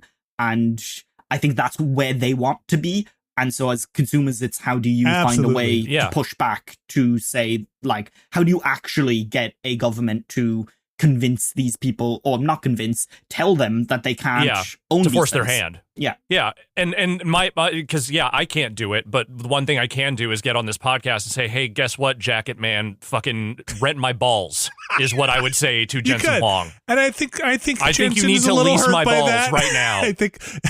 I think there is a not zero chance he already owns your balls. It's just the world we live in, and that you are just leasing your balls from Jensen. Come and get him, Jacket Man. Come and get him. But you're absolutely right, Lex. We live in a subscription service where people still think that's the answer, though I do feel like culturally, at least here in the United States, there is a generation coming up being like, wait, I don't own anything, and I don't know how comfortable they are with that, because we had a generation here, I believe, that was like, wow, this is really convenient. I can just, all the music's out there, and I could just pay. And then I think there's now pushback from that being like, I own shit. I actually put all this money in. And you have kids out there buying cassette tapes. That's how bad things have gotten. That's how desperate they are to own things. But I do think that is absolutely right. Everybody wants you to buy in. Microsoft wanted that, right? Microsoft would have been very happy if they did not have to put hardware out and that everything was an Xbox. They still want their cloud shit. Yeah. Right. Yes, exactly. Turns out a portion of their audience is like, hey man, I still want a console in my living room that can actually be the horsepower for this. Just not your console. Just maybe not your console. So we've talked about this before, where it's like offloading everything to the quote unquote cloud and never owning anything again maybe is not the answer. Somewhere hopefully things break in a consumer's favor. I think there are interesting things happening with right to repair. To add a little bit of good news here, I don't know if you've seen, we did not pull this, but it's relevant. The stuff with the Switch 2 being able to, is putting out new releases in Europe that have being able to change the battery, right? Mm-hmm. Like having to have replaceable batteries and stuff in the controller. Yes. I think the EU is doing more on that front, generally speaking, in terms of like trying to make it more viable. Even those things, Nintendo were out there and like, we're discontinuing the Switch 1 in that region. We can't. We're not going to make that switch, right? Yes. It was literally not make that switch. So boom. The physical stuff is just to kind of wrap back around. Everybody saw this coming. It sucks. It sucks because we didn't seeing get it coming doesn't make it better. It doesn't make it doesn't really necessarily lessen the impact. I think seeing it coming and not having had any kind of change in what you own and how the rights management works is the real stinger on that one. Well, you know what? I would have hoped that would have changed a bit. For as long as it lasts, physical media is still out there. You can still buy it. You will take this fucking copy of Bowfinger from me, from my cold, dead motherfucking hands, is what you will do. For audio listeners, which is everyone, he actually has that copy in his hand. I was holding it up. Yeah. It's that's real. That's real. That is a real ass copy of Bowfinger, and no one can take it from me. What? The King of England can't walk through my door and take that away. There will be a time in the not too distant future where Bowfinger is unavailable anywhere because of the national embarrassment that it is, and Alex will be holding underground fucking speakeasy screenings of Bowfinger. Bowfinger's a pretty all right movie, actually. I don't know. It's not that. It's actually not that bad. I think it's pretty all right. I like that movie. Do you know the password? Password's Bowfinger. Shit, I should have thought a better one. All That was right. a bad password. Yeah, come on in. The wild thing is stuff like that used to happen in Ireland with certain movies that were banned. People would like bring Underground them to watch parties. Yeah, bring them to universities, and like I think my dad went to some of those back in the past. Of like, yeah, we're showing Texas Chainsaw, and it's nuts, dude. Like a guy gets killed in it. Well, look, we like I said, this is gonna be a fairly looser podcast, so tangents are welcome. Mm-hmm. But I think that we're gonna run into, if we're not running into already, versions of stuff that's like, hey, Alex, you and Brad talk about this all the time. We don't like the transfer of this from film to this. The color grading on this version is bad, or the only thing streaming on Netflix is the director's cut and not the original version. And the only place those things can sometimes be found is on physical media, right? Like the only place they survive because. Or on BitTorrent sites, one of the two. Impossible. What is that? I don't even know what that is. Exactly. I mean, I've been playing some fan translated PS1 games recently, and people are out there doing good work. I think, yeah, the Usenets of the world may be seeing an increase in. It's just gonna. It's like I said. I think there's a way through this. I think it involves having some kind of legislation or something with stakes happen that really a win for the consumer, a fucking win finally on the consumer end of things.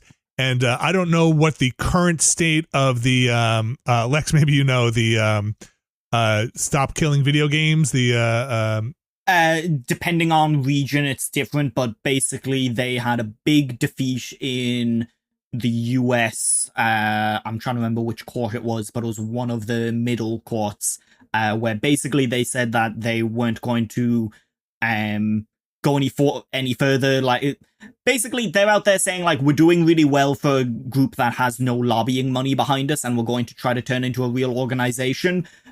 And to a certain extent, they're right on that part. Also, there's the element of like that, because that organization is so loosey-goosey, anyone can glom onto it. So you've had certain interesting characters, especially in the European space, be like, we're going to attach ourselves to this, and also video games are being ruined by woke. And it's like, oh, great. So the fact that it's not a very rigid organization yet has hindered them in several regions, and I think that's something that they will need to iron out if they are to continue and to be like a relevant movement. Is if they want to actually have sway as a lobbying body, the kind of fly-by-night nature of it as it's going now, which is great from a grassroots community organization standpoint, like you do run into problems when you get to a bigger scale. Yeah. That old saying, the enemy of my enemy is still my enemy. Yeah, that guy still sucks. The enemy of your enemy has been laid off, unfortunately. Thank God, I hated that guy. They're looking for work currently. All right, we have some more news stories here, and like the Microsoft stuff and also the Sony stuff, sending a lot of ripples, obviously, through the current development, consumer ends part of things. A lot of partners with Microsoft there now, kind of feeling like, hey, where do we stand? Maybe they know. Left holding the bag, maybe a little bit. One of them is IO. Alex, what is IO doing about Project Fantasy? They're in development. Their RPG, game? I guess they were working. I didn't really know what this was. I knew it was a fantasy-oriented thing, but yeah, I guess it is actually an RPG. So this was a game that was going to be published by Microsoft, and it was heavily funded by Microsoft, and now it is no longer that. So they have retained the IP and are, I guess, shopping for additional funding elsewhere. But as a result of this, they have had to do some restructuring. I do believe there were some layoffs, and they closed their Istanbul studio. Yes. So this is IO. Yeah. I did not know IO had an Istanbul studio. I think it's a fairly recent opening, if I remember. Okay. Within the last few opened years. last year, yeah. Oh, okay. So they say they have full ownership, and they're going to continue development and to try and fund it independendly. Wherever that money is found these days. IO is maybe in the weirdest position of any studio right now. Yeah, they have an extremely successful game, and then also they now have to work with Amazon if they want to make a sequel to that game. Yep. And they also that just lost Bond. And they just lost their biggest financing partner on the other project. So, I'll say there's a load more of these stories going unreported. The amount of contracts that have gone unfulfilled, and that's kind of how everyone knew this was coming. A lot of emails stopped being answered. A lot of phone calls were cancelled. A lot of deals that were in early stages of planning were actually we're okay. And when all of that started to become clear, it became very clear of there's a big shift coming. Yeah. I remember back at GDC, I was hearing from a lot of people on the ground there that basically the people who would normally be there as the money people just weren't there. They just did not show up. And the ones that were there were basically not taking any meetings because nobody was shopping money around and everybody was freaking out. So I think that's, for now, I think that's going to put a little bit of a bow on some of the Microsoft and the Sony stuff. But good news. There's more bad news. Well, I do want to end by saying, I don't think I think I said this at the time, and this isn't like everybody knew this, but that consolidation is just not healthy. I'm going to go out on a limb here and say being able to absorb and control the destiny of so many studios, whether or not those studios would have made it or not, right? I don't think is healthy for any industry. Wink, wink. Every other industry in the United States, when you have ownership and control over that largest segment, and the market shifts or the winds don't go in your favor, and the organization that big makes a shrug like that, it's huge. Well, and it affects a lot. I know I said earlier that Microsoft is kind of the canary in the coal mine for a lot of this stuff, but I think the real answer actually is Embracer. That was the first real canary in this coal mine because they were the ones who absorbed the most very quickly and stupidly. They were the ones that clearly went way out ahead of what they could handle, and you saw how quickly that started to fall apart once the free money dried up. And so, what we are seeing is the ones who handled it worst are the ones that are bearing the brunt of it now. But again, nobody is immune from this. And even the ones who have the deepest war chests are just the ones who are going to be able to weather this the longest. And none of those are indefinite. And I'm just going to go back to what we said earlier about an hour ago about placing bets, right? Yeah. And this is what, as I understand, a lot of this bet placing goes. And when you remove the human from this, it gets pretty grim. You place bets knowing that only a small percentage are actually going to pay off. Right. And the ones that pay off might fund the ones that don't, right? But it's a smaller percentage of the ones that are going to pay off, but you place many, many, many bets when you're a big company. And it just feels like now that the money and the tally sheets coming in, they are like all those ones that we were hoping to support by the ones not paying off are just gone, right? Yeah. Are just gone, and the ones that are paying off. But when you're talking about humans' lives and careers and people who have been there, not poker chips or not betting on a roulette board, it's a darker metaphor, right? Like when you're saying we're going to place a lot of bets, we hope 5% of them pay off. We know that 95 might not, but the ones that do, maybe it'll be a fortnight. Yeah, maybe, and it's a tougher way to go. All right, Alex. Yeah. We talked a little bit about Nintendo in its own world sometimes. A huge player, as goes Nintendo, as goes the video game world. We have said many, many times. Nintendo wants to put a game out for $80. They're going to be the ones to be able to pull it off. Yep. What is Nintendo up to these days? Well, This one is going place to ruin the tour. Yeah, it is totally ruining the tour. I mean, one place Nintendo has not necessarily been able to just do whatever they wanted was the mobile space. I mean, they've had some successes there, but also it just kind of feels like that has never really been their platform, so to speak. And one of their more marquee titles in their mobile output, Mario Kart Tour, is officially going end of service as of September 29th of this year. And end of service in this case does not mean, oh, you get to buy the premium version that works offline. Nah, that shit's just gone. Nintendo don't care. No, and don't worry for all the preservation heads out there. They did make sure to preserve all those tracks in Mario Kart 8, whether you wanted them or not. So you can still play that Vancouver track, I guess, if you really want to, on there. But again, that is a different version of it because it's not the actual mobile game, which will just not be playable past this date. Either of you play Mario Kart Tour? A little. I have a friend, someone who wrote for Start Menu for a long time. He used to play it daily, and that was like his mobile game. People kind of forget, but Nintendo is still making mobile games. That Picto Nico thing came out this year, and last year, I'm not sure if you remember this, a second Fire Emblem mobile game came out. There's Fire Emblem I didn't Heroes. remember the first one, to be honest with you. Yeah, there's Fire Emblem Heroes, which is by far their most successful mobile game. It's the gacha one, so of course.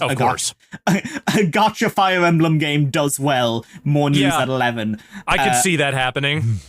This one, Fire Emblem Shadows, was a social deduction game featuring 3 players.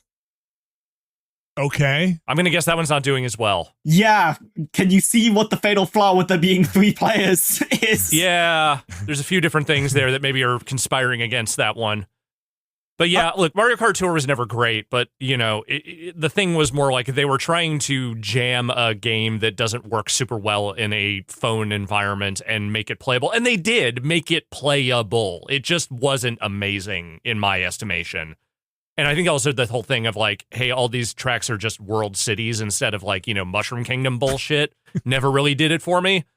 So I don't know. Like I'm only sad about this again from the preservationist standpoint. And again, the mobile space is a fucking wasteland for that. Like preserving mobile games it's like trying to lick fire. Like, why are you even doing it? You're not going to get anything out of it that helps you. So, well, God bless the people who are trying to lick the fire. Yeah. I think a big problem with this game was that they just chose the wrong cities. They were choosing like Sydney and New York. They should have been choosing like cities that people really don't like to visit. Sure. Drive all over them. Yeah, just be like, hey, here's Detroit, and be like, oh no. Wow, sick burn on Detroit.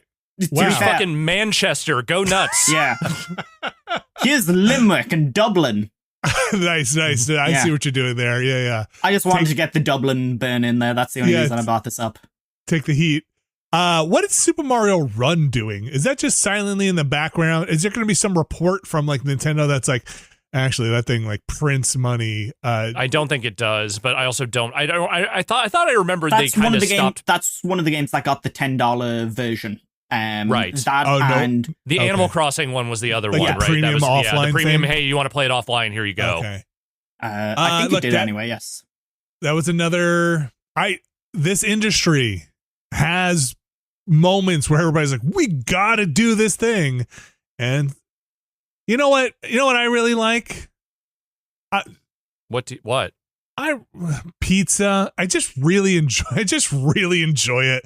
I think it's just one of the best things we have done I really like when a team puts out a game that's just good. Okay, yeah. That's it. This is the best. It's never been a better time to play video games anymore. This is the best you've got now. This is it. You know, it's one of life's great pleasures when a game doesn't suck. When a game does, and a team feels good about it, and you can feel good playing it because there's not some string attached, there's not a bunch of shit attached to the development of it, and you're like, everybody's happy. I We're played really a game. down to the last threads of good things in this industry, aren't we? We are. It's going to be a real bummer when it turns out that, like, the next Control game was actually directed by a cannibal or something. Like, there'll be something like that of like, oh man, this too can't have anything. There's just nothing uncompromised left. There's just the Control 2 was actually a cannibalistic AI that soaked up Lake Superior and made Control 2, but the lighting looks really good. Yeah. I mean, look at these textures, man. I'd be like, I do like the textures. But I wish I could own it and not just pay $49.99 a month to play it. Too fucking bad. Get back in the video game minds, chump. All right. I think that's going to do it for the news. But before we end here, this industry is in a moment, right? And I am genuinely curious. Within the conversation we're having here, we see all the news. I know this Microsoft stuff and Xbox stuff is leaving the bubble, right? It is getting out there. I don't know if the Sony disc stuff is getting out there. Sometimes I judge by like what I hear from my brothers and stuff, and they'll send me things and be like, "Holy shit!" I wonder how much of this is hitting mainstream video game consumer stuff, right? Like, are people talking about Xbox as a brand being like they're doomed, right? Not that I'm saying they are, but I'm saying like it's stuff filtering out there and being like, because I remember I still have cousins that talk about you can't play your Xbox without an internet connection. I'll never get an Xbox, right? Yeah, Sometimes, once that shit breaks containment, it's real hard to get it back. Right? Yeah. So I know that they'll see price increases from the Game Pass stuff. That obviously hit mainstream and drove people to cancel Game Pass stuff. They're going to see retail prices on consoles go up. That's unavoidable if they're looking to buy new hardware. But I wonder if this kind of restructuring, reorging is going to make its way into the more mainstream game buying culture with folks. Anecdotally, the Microsoft stuff reached my mom, who is 60 years old and lives in Ireland and doesn't give a shit about video games. So, she was like, is there something going on with, like, Microsoft got rid of all of its games? And I'm like, oh, wow. Close. And if you look at the PlayStation Twitter, they went quiet for about 5 days after announcing the disc stuff, which makes sense. 4th of July was on, so they're probably on a holiday break. They then posted like some standard blog posts for that new fight stick they're doing and for that Blood of Dawnwalker game that's coming out. Yeah. Just like everybody dragging them. Nothing but people just like being the most toxic and vehement. Like, they're going through it right now, which if I was someone who had a game scheduled for a PlayStation blog write up over the next couple of weeks, I'd maybe be like, hey, can we delay? Yeah. Yeah. Maybe push this one out a little bit. It's okay. So yeah, that's a curious. I'm curious about that. I'm wondering what. Like, I want to know from people. We were talking a little bit off air. Like, is some of the spin Microsoft is trying to, and Xbox is trying to put on this, and being like, we're righting the ship. Like, we're making the best decisions possible in a tough time. Is that making its way into people's sentiments about where Xbox is, right? Like, Xbox is going to come back. They're going to be stronger than ever. They're doing the best in a tough time. Clearly, that's what they're trying to message, right? Personally, I just, I don't really have an opinion on it in that way because they're a business. They're making business decisions. They're making decisions that are not necessarily based on how good they feel. They're making decisions based on, will this bring returns? Even giving, like we said, Double Fine and Compulsion and Undead Labs the ability to go off and do other things, I believe is a business decision, not necessarily we feel like we're doing the right thing decision. Right. So I'm curious what people think out there, what the brand looks like after this is all done. What does 2027 look like for Xbox? Say it again. Who will survive, and what will be left of them? Yeah, like, I don't know. These are really interesting. What is the video game equivalent of a cockroach? Turns out It's Muso Games. Oh no. Yeah. I mean, I would have said It's Bobby Dynasty Kotick a few Wars. years ago, but maybe not so much. That dude is just wiping his butt with money and maybe just laughing right now and probably hoping some kind of administration change doesn't happen where somebody looks into his finances is probably what he's doing constantly. Oh, don't worry. I'm sure he's looking at plenty of non-extradition countries if that comes around. So yeah, state of the video game market, despite the what the profits might be on it, it just seems to be teetering. Like it I'm not saying it's catastrophic, and I'm not saying I'm not saying it's catastrophic, and I'm not saying that it's could dissolve into a nothingness and blow away like dust. I just don't know where we end up, and if we had it the best we've had it in a while. You know what I mean? And Lex, I cannot hammer home enough to reiterate what I think the actual path is going to be is something you brought up before, which is I think we're just going to see everything squeezed on the margins, where I think we are going to see possibly ads in your console before a game, where we are going to see people leasing and trying to rent hardware, where we are going to see just a different landscape where ownership is not the way we used to look at it. So we'll see. I try not to be too doom and gloom with this stuff. It's very hard when 1,600 people lose their jobs in a day. You have a brand that has been around competing in the space for a long time, basically saying it's not working. The stuff we did is not working. So we will see. Also, I want to take back what I said about Detroit. Detroit actually seems lovely. I'll go with Orlando. That place seems like a fucking nightmare. Okay, that one I can vouch for. Orlando's not great. I don't know if the people in Orlando even love Orlando. Yeah. So yeah, good call there. Detroit has made some strides in the last couple of decades. And I stand by what I said about Dublin. Wow. Yeah. Fair. Okay. You'd want to take a Mario Kart through there. I would drift through Parnell Place and cause such a fucking just drop chaos. Banana peels all over the place. Yeah, I would knock over the spire. Do you know what the spire is? It's in Dublin. Nope. It's a spire. Nope. That's all it is. Yep, that's what they got. Is it tall? Pretty tall, but not like extremely tall. Like, it's one of those things where it's like, yeah, this would be impressive if there wasn't buildings that are almost as tall as this, but like it's it's only medium tall. I don't know if this is an Irish thing or not, but I have a few friends that are from Ireland.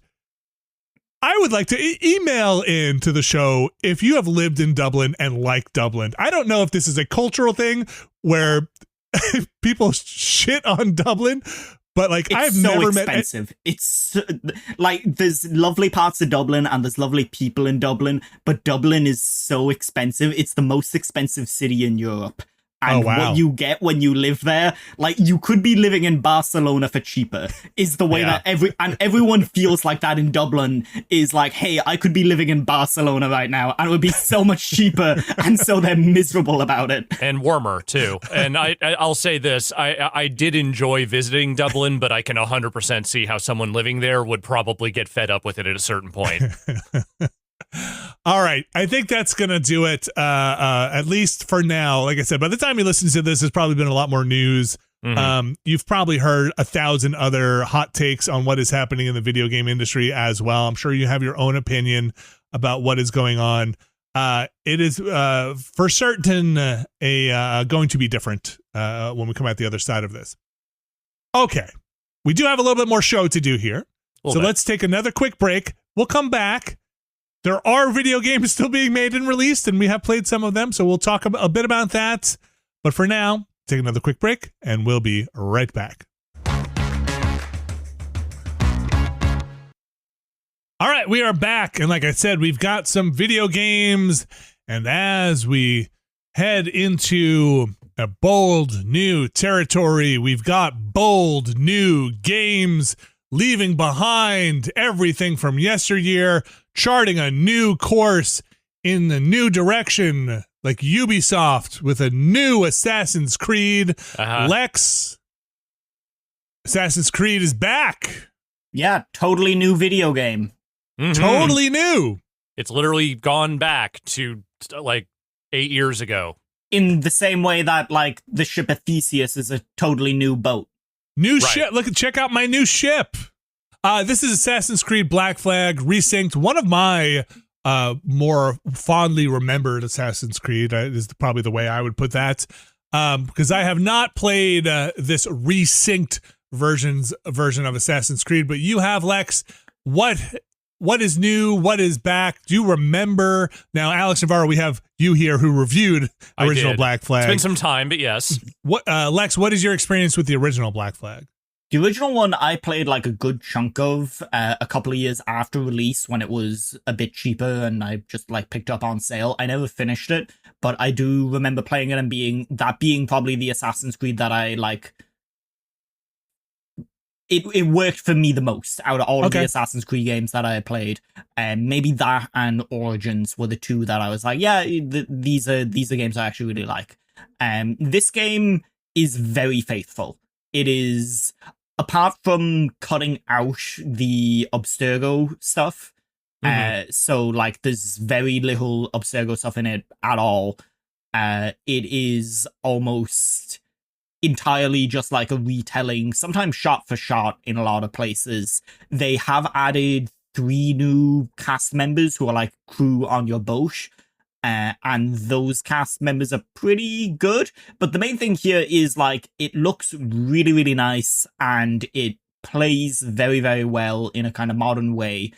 And also like it hooks into their live service Animus launcher. You know, have you launched an Assassin's Creed game recently where it has the timeline and all that stuff? Yeah. It hooks into that, and so like it's weird. This is a mean and lean remake in a lot of ways where it's like just kind of no nonsense for a lot of it and it's doing exactly what it should be doing. And then there's parts where it's like, do you want to do your dailies? I'm like, what? Okay. What do you mean do I want to do my Animus dailies and explore corrupted rifts? What the fuck are you talking about? Oh, okay. So that stuff is in there, like from Shadows. Got it. Yeah. And then there's also stuff like, hey, do you want to buy, the dragon skin pack? I'm like, I do. No, what? Yes. I'm a pirate. Why would I? I know. Make me look like a warrior from a samurai warrior on my pirate boat. And so that stuff is a little bit like incongruent with the rest of the game. And I think that the only other part of this package that kind of suffers in the remake compared to the original is Adewale, the kind of first mate, or I think he's the first mate of your ship. He does become the first mate of your ship. He's the one who comes from yeah. He's from Haiti, I believe. Yes, he starts out as your quartermaster, and he originally got the Freedom Cry expansion, which expounded on his character and kind of like made him a really interesting character. One of the best DLCs they ever did for any of those games. Yeah, so they've made pretty clear that DLC isn't included in this. I'm not sure if they will eventually like sell it as a separate standalone thing, or if that would be out of the scope of this project. But compared to the new cast members that they've added in, the new crewmates, his role feels very diminished now, which is a real shame. Because he is a very interesting character, and like that more so speaks to the fact that, hey, maybe people were over-remembering how present he was in the original game and kind of remembering more of Freedom Cry than they were remembering Black Flag itself. But at least now, the like proportion that you see him in the game feels quite limited compared to these other side characters that do have their own side quests that you go on. And like, one of them's a priest who's kind of running his own little town and he gets dragged back into helping you out. There's a woman, that's her main character trait. Okay. And so, those characters, like those missions are actually pretty good. And so Ade not having one of those for himself is kind of a shame. But apart from that, I think that if you liked Black Flag and you wanted a reason to replay Black Flag, this is a really good version of that game. And I think that originally there was a part of me that was like, oh, I kind of like the weird Abstergo stuff where you're working at Ubisoft in Assassin's Creed 4. That's what I knew this wasn't going to be in there, and I was sad about it. there is a part of me that's like, yeah, I miss that stuff, but also it winds up working to the game's benefit, where some of the kind of emotional moments and story beats get a bit more time to breathe, instead of whisking you away to, and now you're wandering around Ubisoft offices and whatever. And like, it just like when certain characters die, like it has the quiet moments feel a bit more impactful when you're not being whisked off. I get it. I mean, or it makes even whisked off. I mean, you're living in that world and it's not presented as a simulation, right? Like, that's the other thing with those games is they've always, because they've had the flashback nature to them, they have always felt like, well, I don't have a whole lot of input in how this goes down, you know? Like, all of this is predetermined. This guy's been dead for hundreds of years. Right. And you're just desyncing by making the wrong choice. Yeah. And so it does kind of alleviate a little bit of that, like, dissonance that you got with some of those games. But yeah, I think as far as recent Assassin's Creed games go, it is by far the one that I've gotten along with the most, purely because I feel like I can actually finish it. Like, I started Shadows and that game was so overwhelming, and I was like, it's so bloated. Man, I can't. After a while, like, I got through the opening kind of area of that, and then I was like, oh, and all these areas are like that. Oh no. And then they layer more mechanics on and more hunts. And apparently there's like a different gear system that I was oh no, there's too much here. So yeah, I like it. It's not like the most incredible game in the world, but it's certainly one that I would recommend to people. Do you know, or do you remember much at all from the original, if they have tweaked the naval combat? Naval combat is almost identical, and this is where like the actual Ship of Theseus stuff comes into play, where the lead studio on this is Ubisoft Singapore, who, if you remember, were the studio tasked with Skull and Bones. Yeah, right. They were tasked with, hey, make a spin-off of Black Flag, which then eventually became Skull and Bones. Yeah. And now, after that game's troubled development, they have produced this. So it's a very weird, like, Ouroboros of game development. Right. Shipping its own tail. Where somebody in Ubisoft is like, you know, that ship combat in Black Flag Resynced is really good. We should make a game just based on that. People really like it. They keep on telling us we should make a standalone game. We should just make a standalone game just based on the Resynced specifically naval combat. So it's pretty similar. I mean, it was pretty good. Yeah, it was always fine. It's good. I will say this game has some weird characteristics on PC. It has a fantastic benchmark, which is really cool. Like, it has one of the most in-depth benchmarks you will see in a modern game. Yeah, built into it. And then you can just have the benchmarking overlay up on screen whenever you want in actual gameplay as well, which is really cool. So if you find an area that's like really taxing your system, you can toy around with it and see what's causing it. See what it's doing. Yeah. The weird thing is, all of the cutscenes are in-engine, and you can skip through every single line of dialogue, like the newer Yakuza games, where you can kind of just, like, jump to the next line of dialogue. And there's that little bit of animation where it's like, and everyone just kind of skips slightly forward in the animation cycle. But for whatever reason, all of those sections are capped at 30 FPS, which, if they're being done in-engine, I don't know why that would be the case. I don't know what's happening there. Like, I really can't. Cinema.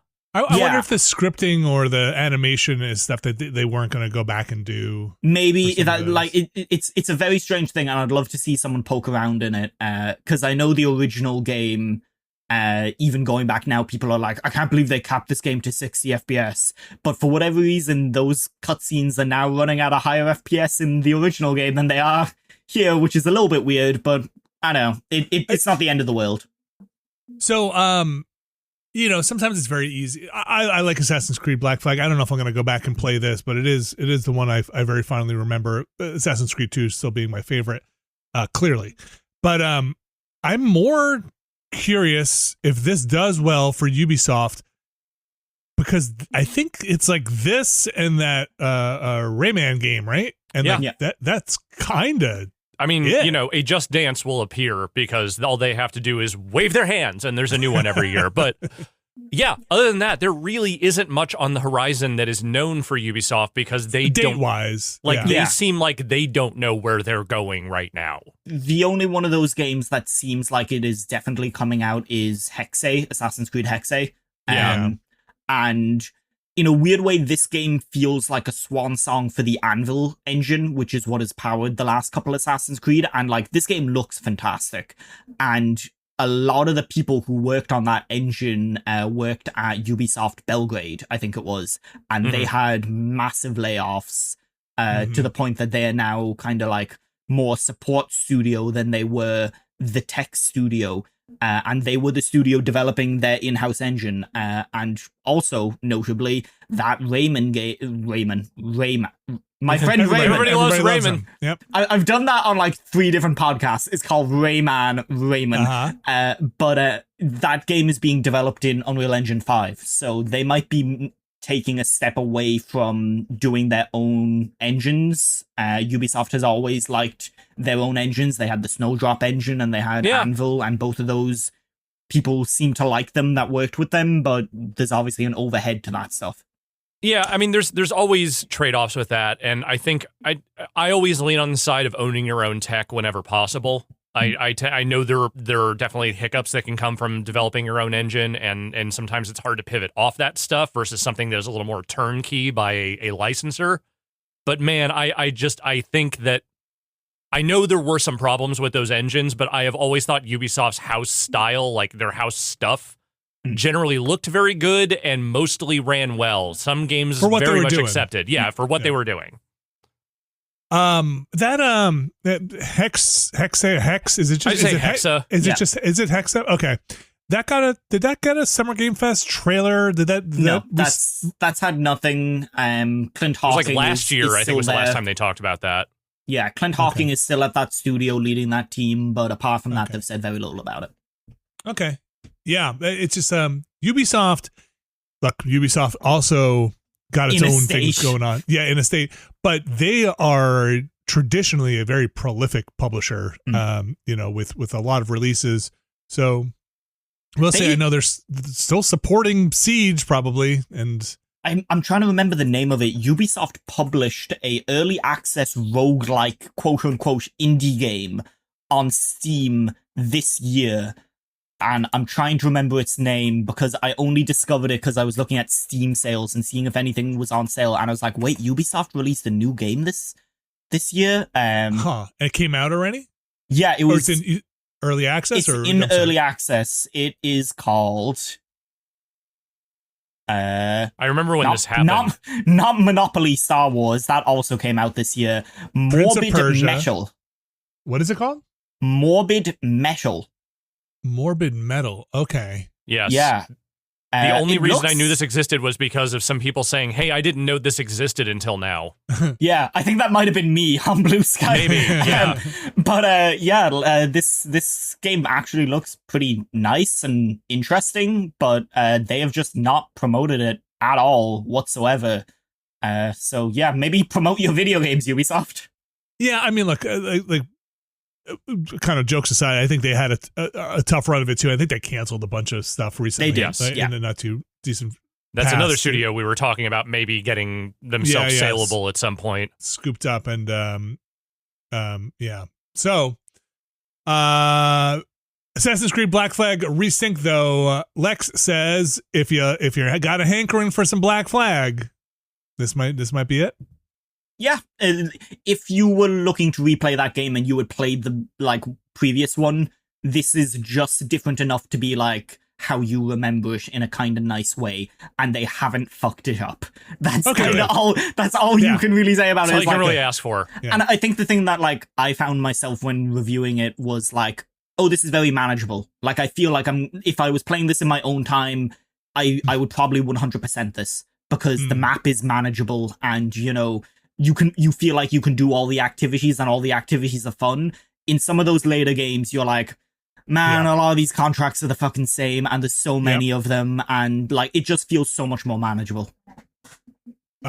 Yes. The map clearing, map clearing tendency is not compatible, with some of those later Shadows. All right, moving on here. Alex, you played the Rhythm Heaven Groove. Yeah, speaking of new games that maybe feel a little like old games, Rhythm Heaven Groove is out for the Switch 2. I'm not saying that to be withering or super nasty to this game. Any Rhythm Heaven is usually like pretty fun to me, and that's kind of where I've managed to bear out so far with my time in Groove, which is that, hey, it's still doing the Rhythm Heaven thing, and I still like that when the songs are good and the mini games are fun. And so far, I mean, I don't think I'm anywhere near like completing the single player aspect of it, but what I have played of the new games and heard of the new songs, more of it is good than bad. Cool. And it has multiplayer, if you're into that. Like, they really kind of emphasize up top, like, hey, do you want to play this with friends, or do you want to, just play it by yourself? There is a whole text-to-speech accessibility thing at the very beginning of that game that is, like, weirdly drawn out of, like, hey, this is what it's like when text-to-speech is on. We have this on by default. Would you like to know what it's like when text-to-speech is on? And I'm like, okay, I don't really need this, but thank you. And they're like, it's great that you've chosen what you don't want for text-to-speech, so I'm going to keep talking for a little while here as we go through the tutorial, then I will stop talking, I promise. Interesting. I appreciate why you games sometimes will just turn that on by default. It's good to obviously, have that stuff. Yeah, absolutely. And turned on initially, but it is sometimes jarring, and especially when it doesn't turn off when you think it should turn off. Rhythm Heaven Groove, $40 on the Switch. Alex, I was going to ask, did you play Rhythm Doctor on Steam? I think I tried that at some point. I touch a lot of random rhythm games on Steam, and then I don't necessarily stick with them. I feel like I did try that one at some point. That's one worth maybe seeing through, because it's only a couple of hours long, and less so that like it's exceptional for the most part, but it does stuff with its final level that is okay. I've never seen a game do that before, and I didn't think computers could do that. Interesting. Okay. That's Rhythm Doctor? Yes, Rhythm Doctor on Steam. It's the kind of game that will never get released on console because it just wouldn't work. Really? Right. Okay. Oh, I mean, that's a pretty hard sell. Interesting. I'm going to go look that up. The thing I'll say about this one is that it doesn't really look like a Switch 2 game. But, I mean, no Rhythm Heaven game has ever been like a graphical showpiece. It's not. It's technically just a Switch 1 version that you can play on your Switch 2. I guess technically it is, yes. yeah. But like even a Switch 1, I mean, let's be real. This thing kind of looks like a DS game, and I'm not saying that to be like super insulting. It's just like they have not radically advanced the visual style of these games in a long time, because it's not really the point. The point is cute cartoon graphics. That's it. What's that? Is there ray tracing? There's no ray tracing? I'm going to say probably not, if I had to guess. I'm not even sure it has a single 3D texture in it. Does it have Tress effects? I don't think it has FX. I think it has little drawings in it that move. Which it should. But it is fun. I mean, if you like Rhythm Heaven, there's very little I could say about this that would dissuade you from liking this new Rhythm Heaven. That is Rhythm Heaven Groove, $40 on the Switch and Switch 2. Let's talk about a real new game now, okay? Let's talk about Star Fox. So, okay, Star Fox, man. Star Fox, the Switch Classic, or now Switch 2 Classic. This is Star Fox N64 brought to the Switch 2. Alex, you played some? Yeah, I played through the full campaign once. I haven't gone back and done many of the alternate routes or anything yet, but I've played the Star Fox. And now, I played a lot of Star Fox 64, to be clear. This is very much a home game for Alex. I felt like it was my duty as someone who has to talk about video games, but not necessarily that interested in this remake, to play this game, and then I downloaded it and then did not play it. Okay. So how was it? Same, exact same. So, I got sent a code for that, and I was like, I have a game to review. I'll get to it, and then I just never got. I purchased it. I bought it with my money, and then was like, yes, I've got, and I'll talk about why that happened later. But so what's up? I don't have a huge love for Star Fox 64. I played it. I get it confused with my memories of the Super Nintendo Star Fox, which I shouldn't. I know they're very somewhat different looking games. Different looking games. One actually plays. The other is the Star Fox, the original. So fundamentally, this is the same campaign as Star Fox 64. What the main accoutrement they have added are obviously their current graphics engine, which makes the furry characters eminently fuckable, and also good. Basically just adds a bunch of cutscenes to the between level banter. So there was always a little bit of that, but now there is a lot more of hey, check out the Star Fox gang hanging out on their giant capital ship that there are 4 people living on, while occasionally talking to the dog admiral that tells them what to do. And I can't say that any of that stuff really does a lot for me, which isn't to say it's bad. It's not. It's just that padding out the length of that campaign with cutscenes was never really the thing I was begging for with regards to... I mean, there wasn't much I was begging for with that game, because that game, I played a lot of it in 1996 when you were supposed to. So I was never jazzed about this remake, but I knew I was going to enjoy it because I like that game, and that is pretty much the response I've had after playing through the campaign, which is that it looks really nice. It is still extremely that campaign. And how much mileage you will get out of it really boils down to how much do you want to sit there and replay all the alternate routes and try all the hidden shit. Because the actual campaign's 2.5 hours long, if you just play it straight through.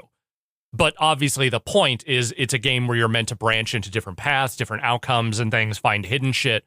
So there's more there, and there's also that multiplayer mode, which I only really just dipped my toe into just to see what it was like, and it seems fun, but I can't say it's really the draw for me. The big thing is, this is one of the bigger Nintendo Switch 2 games, and it is a remake of a Nintendo 64 game, and it just kind of feels like I'm done with it now for a while. I played through the campaign. I will probably go back and do some of the alternate routes at some point when I have some free time, but there isn't a lot of there for anyone who has, who already has familiarity with this thing. It is kind of wild that the two of the big Nintendo games this year are N64 remakes. Yeah. What a world. It is wild, and the thing is, it's tempting to say, oh, they're trying to go back to a better time. The N64 was not a better time for Nintendo. Let's be real about what that console was and what that library was for them. That was some of their greatest games of all time came on that thing, and a whole bunch of junk came on the backside of it. So I do think it is still very funny to me, though, that they just can't find another gear for Star Fox that isn't just 64 again. Wait, what's the other 64 remake?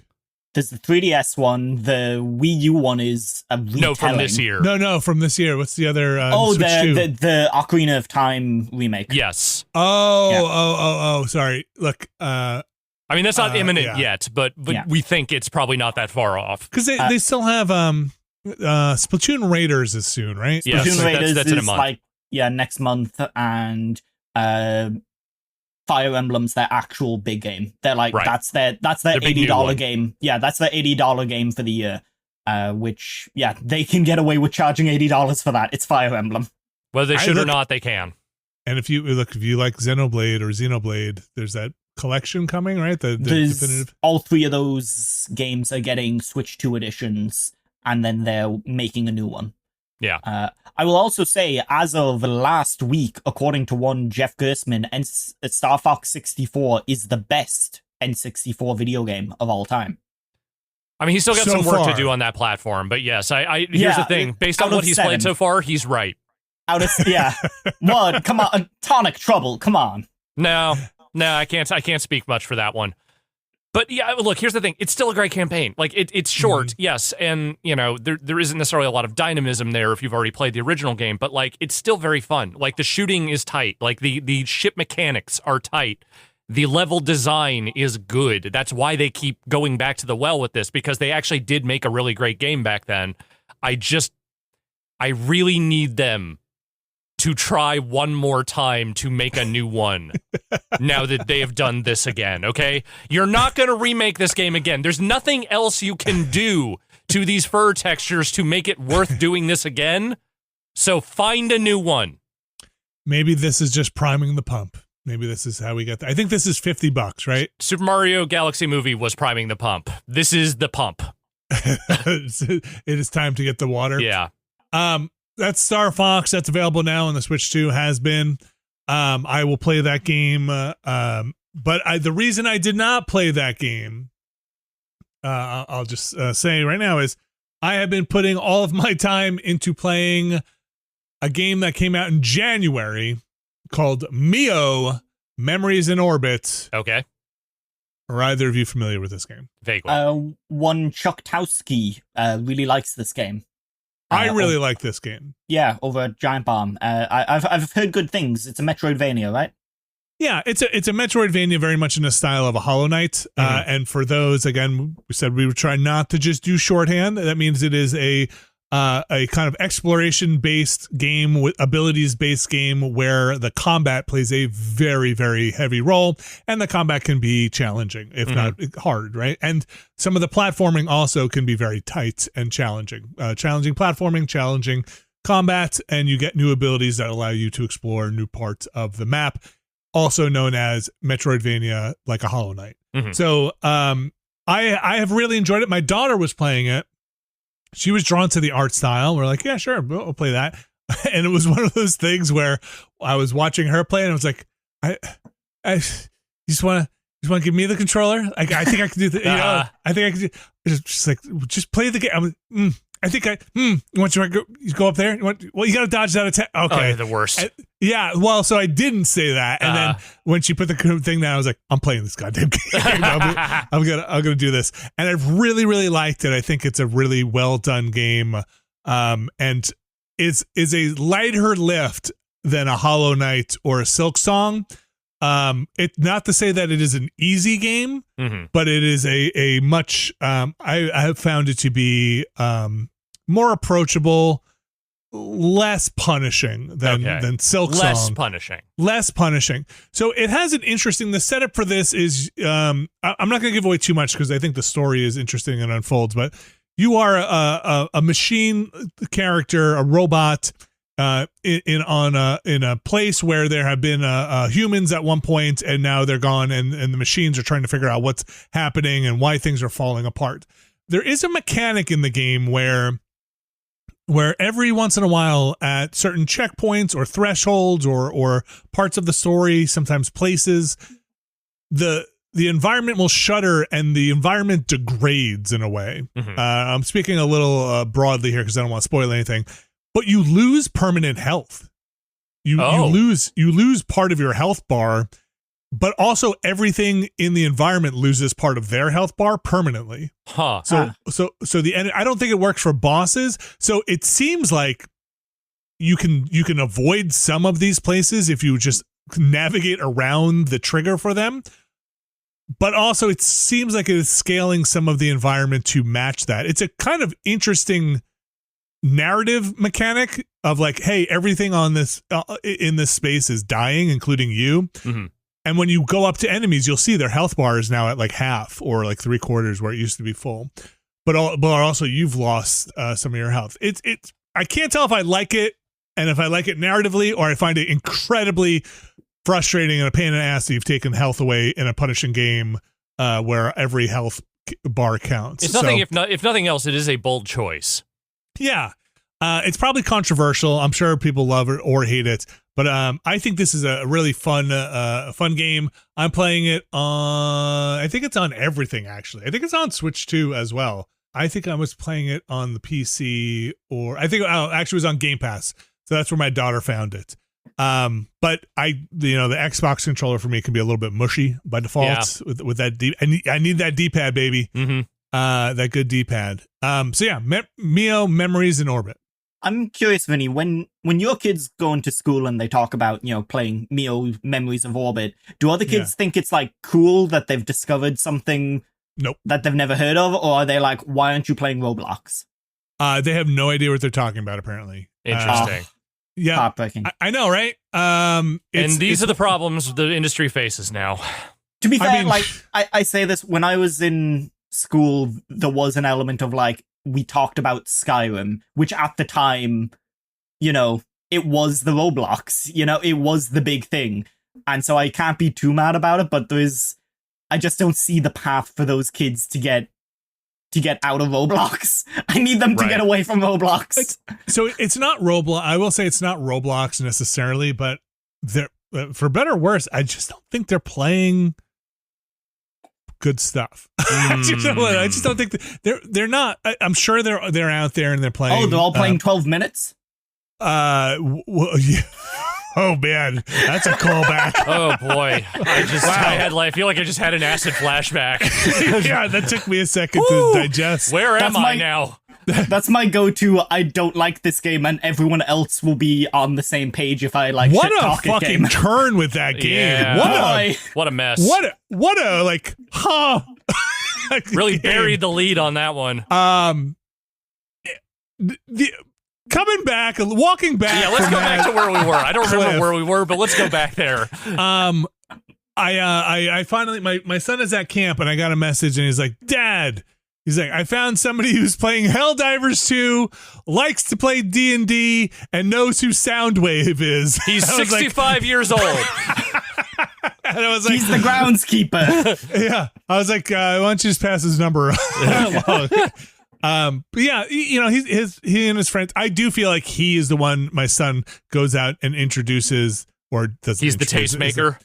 Or is like, hey, you guys, I'm trying to get a Helldivers 2 party together. Can somebody get this dang game?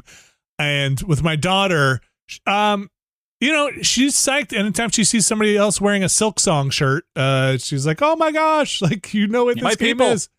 Yeah. But there are weird. She has one friend, I think. Nope, that's not true. I was going to say she might be the only one playing Tomodachi. I don't know. I don't know what's going on with the kids.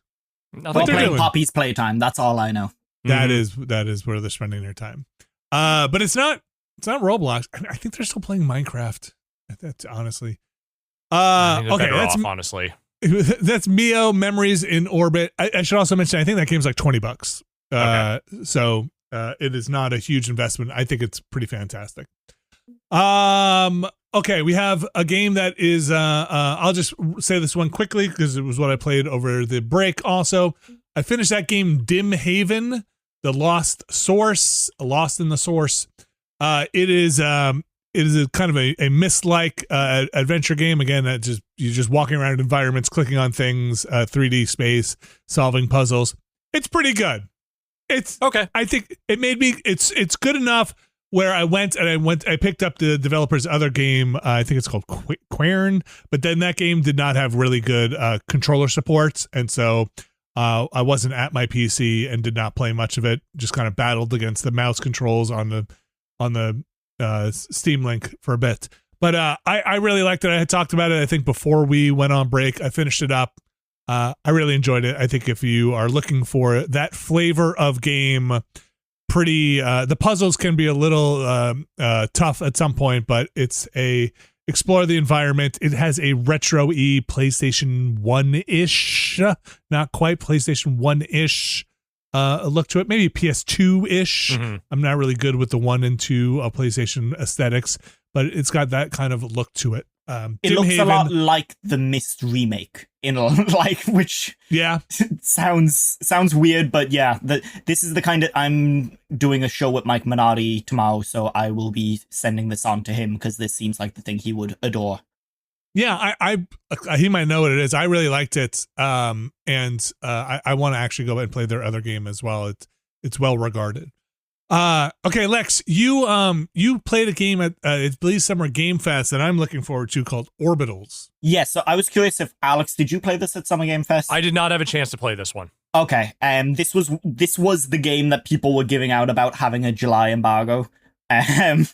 Because its embargo was super far away, and that is because they were also doing demos across Europe and Asia and pretty much every other region I can tell. And so they were. Orbitals is the Switch 2 game, which is it is very It Takes Two, to the point that the game director on this, or the director on this, I think, was a designer and level designer on A Way Out, It Takes Two, and Split Fiction. It is very 80s anime inspired. The characters are very. Yeah. Characters are animated on the twos. It is over exaggerated. It's kind of campy Saturday afternoon space faring vibes. And hey, what does animated on the twos mean? Animated on the twos is like the Spider-Man Into the Spider-Verse thing. It's like every other frame. Yeah, it's 12 frames per second instead of 24. Oh, okay. Okay. So the game runs at 60 frames per second, and then they animate kind of at that lower frame rate to look like. And the effect is, between that and the quality of the cell shading, it is kind of striking how it looks like a 2D anime, but with a moving 3D camera. And it kind of broke my brain for a little bit looking at it at first, because it does look so flash if you hold everything still. And that's a compliment, saying that it looks flat. But it's super fun. The co-op stuff worked really well, and it seems like they have thought out that stuff very, very carefully, like the It Takes Two people, like Hazelight did. Interestingly, this studio, Shape Farm, I didn't know much about them. This is their first original title, but they have worked as a support studio in Japan for a long time on a bunch of different games. And some of the few games that I managed to figure out that they did work on, their Moby Games pages could do with some updating. It hasn't been kept up to date, but they worked on the Alex, you'll remember this, Devil's Third. Oh my god. Yeah, they were a support studio on Devil's Third. And they also worked on Samurai Jack Battle Through Time, which was the final game that guy worked on, the creator of Dead or Alive, who passed away. Yeah, Itagaki. Itagaki. He was the supreme advisor on that game. So apparently they had some kind of relationship with him. But yeah, it's a weird lineage, but apparently this is where they've wound up. So that's really fascinating, because Devil's Third, oh boy, that's speaking of things that I've not thought about in a very long time, that's my 12 minutes. That was like a war game, right? Like it was an action game. Yeah, it was the Wii U action game that like Nintendo didn't really want to publish. Yeah, they kind of buried it because I think they realized it wasn't very good. Also, the Wii U was just kind of a whole mess that way. But there was also like an online thing in there that they were like really hammering on, but I don't think anyone ever really played it much. It was a real ungainly mess of a game. It's the guy with all the tattoos. Yeah, tattoos and the big sword and the guns. Yep. Okay. It was a Wii U original, Vinny. There weren't that many of them. Okay. Pick one of five. It is maybe the only Wii U game that I'd be like, they're never bringing that to the Switch. No, and they shouldn't, honestly. That's the one Wii U exclusive that they're like, okay. No pressure on that one. Oh, and he was like a drummer, wasn't he? Yes, but it was all very confusing in a very Itagaki way. You should play that. No, find a way for you to play this game. No, I did it. You should stream that. You should do this. No, I did it already. I'm not doing it again. Let's do it again. Everyone's talking about suffer for us. Everyone's talking about Vanquish, and now everyone's talking about Devil's Third. That's why is this happening? I am now at the point in my career where I can decide what bad games I can play and for how long, and I will not be pressured into making content out of bad games I've already played, because that's just more of my lifespan I'm burning on something I already know sucks. Well, I'm just gonna have to use a patron's choice. No.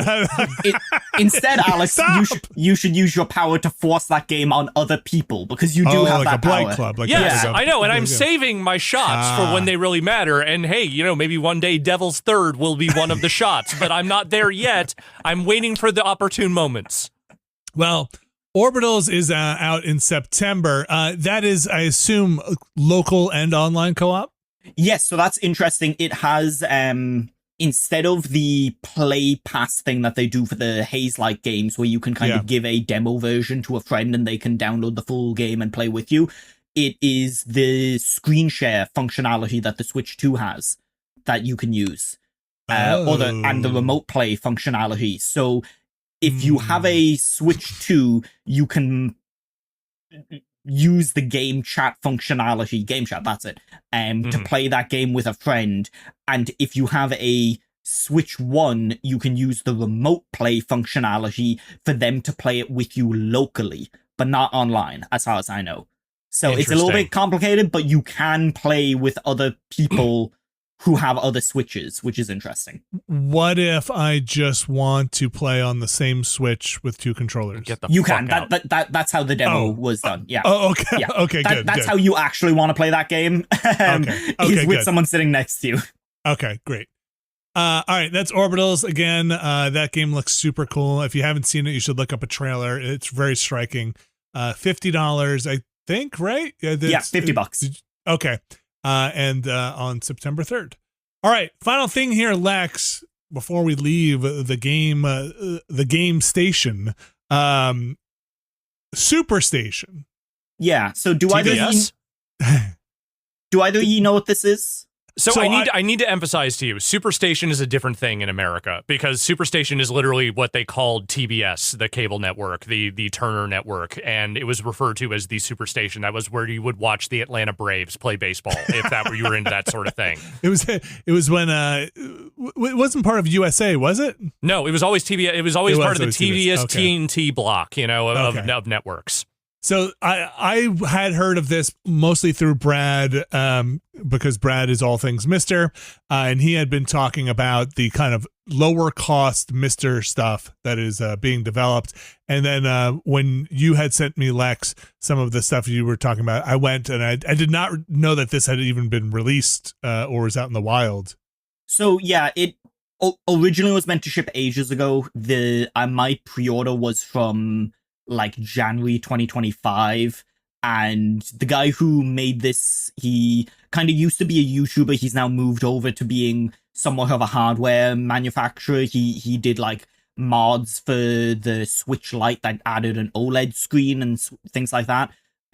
This is basically a more standardized FPGA. Rather than putting all the bits together yourself, he has put it together in a really nice shell that is styled after the PlayStation 1, kind of the late era refresh of the PlayStation 1. I got the version with a dock. Super dock? Yes, that dock. This is where this thing is really cool. It is by far the cheapest way to get an FPGA right now, and to like get one kind of made in a manageable way if you're not willing to figure out how to put together an FPGA, which the documentation is out there, but it's not something you can recommend to someone casually who doesn't know their way around a computer. Right. And so this is a very reasonable thing, and it has a shitload of different like analog out, digital out, all the different things that you would want from one of these all built into it. And it is just a extremely accurate, not emulator, but it is recreating those consoles on the chip. And now, so two things I'll just add first. Unfortunately, it is sold out for the time being. They've had multiple pre-order waves for this thing, I think. And it is about US dollars around 200, 210, I think is the current going price. Which I'll say now is kind of affordable with what you're talking about these days. Or even previously with Mr. stuff, you can get into the 300s very easily. Yeah. So Lex, is this, because this is kind of pitched as a PlayStation 1 FPGA, but I assume if it's an FPGA, you can do whatever you want on it. So when you boot it up, it is just an FPGA, and you will be able to load any cores, any of the FPGA supported cores. It has the extra RAM, so it can run the kind of extended library. It can run all of those cores.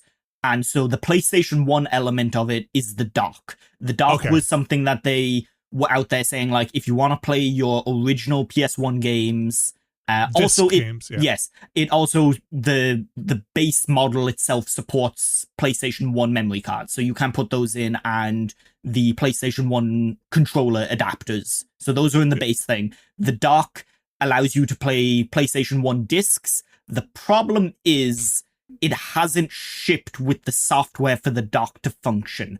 They have had a lot of challenges, it seems like, a lot of it coming from the production side and the hardware side that they ran into regarding everything from tariffs to just everything. The Strait of Hormuz to sourcing parts. They had massive delays, and so a lot of their software work got pushed down the road to the point that they have now launched this device without the software that makes the dock compatible, which that software was originally meant to be, or is meant to be, a kind of more friendly interface for using the FPGA systems. It's meant to be a console-ized version, kind of like the Android handhelds have emulation station and things like that to make it easier to navigate your libraries and things like that. So it doesn't have that at the moment. Theoretically, this will be able to play PS1 discs and even Saturn discs, I believe, like basically anything that is an optical disc. But right now it is functionally useless, which is kind of, it doesn't feel great. And so I'm sure they will get there. They have kind of staked their reputation on getting there, and he has said that like he wants to do more hardware in the future. So I imagine the guy's Taki Udon and the he's kind of documented a lot of this on his YouTube channel. But like, as far as actually playing games on this thing, if you are willing to kind of get to grips with using the Mister interface, which can be a lot if you're not. If I was up at 3 a.m. last night trying to find a keyboard that would allow me to take a screenshot, like this, it's one of those things where it is an extremely versatile and powerful bit of hardware and software engineering come together, but also they haven't found a way for you to rebind the screenshot button. So it's one of those things where, like, yes, it is very good at the job that it does, and it can do a lot of things very impressively, but it is also an enthusiast piece of tech. So if you are buying it, you have to be aware that this is something that you will have to put time into to understand to use. There's some work you will have to put in to get there.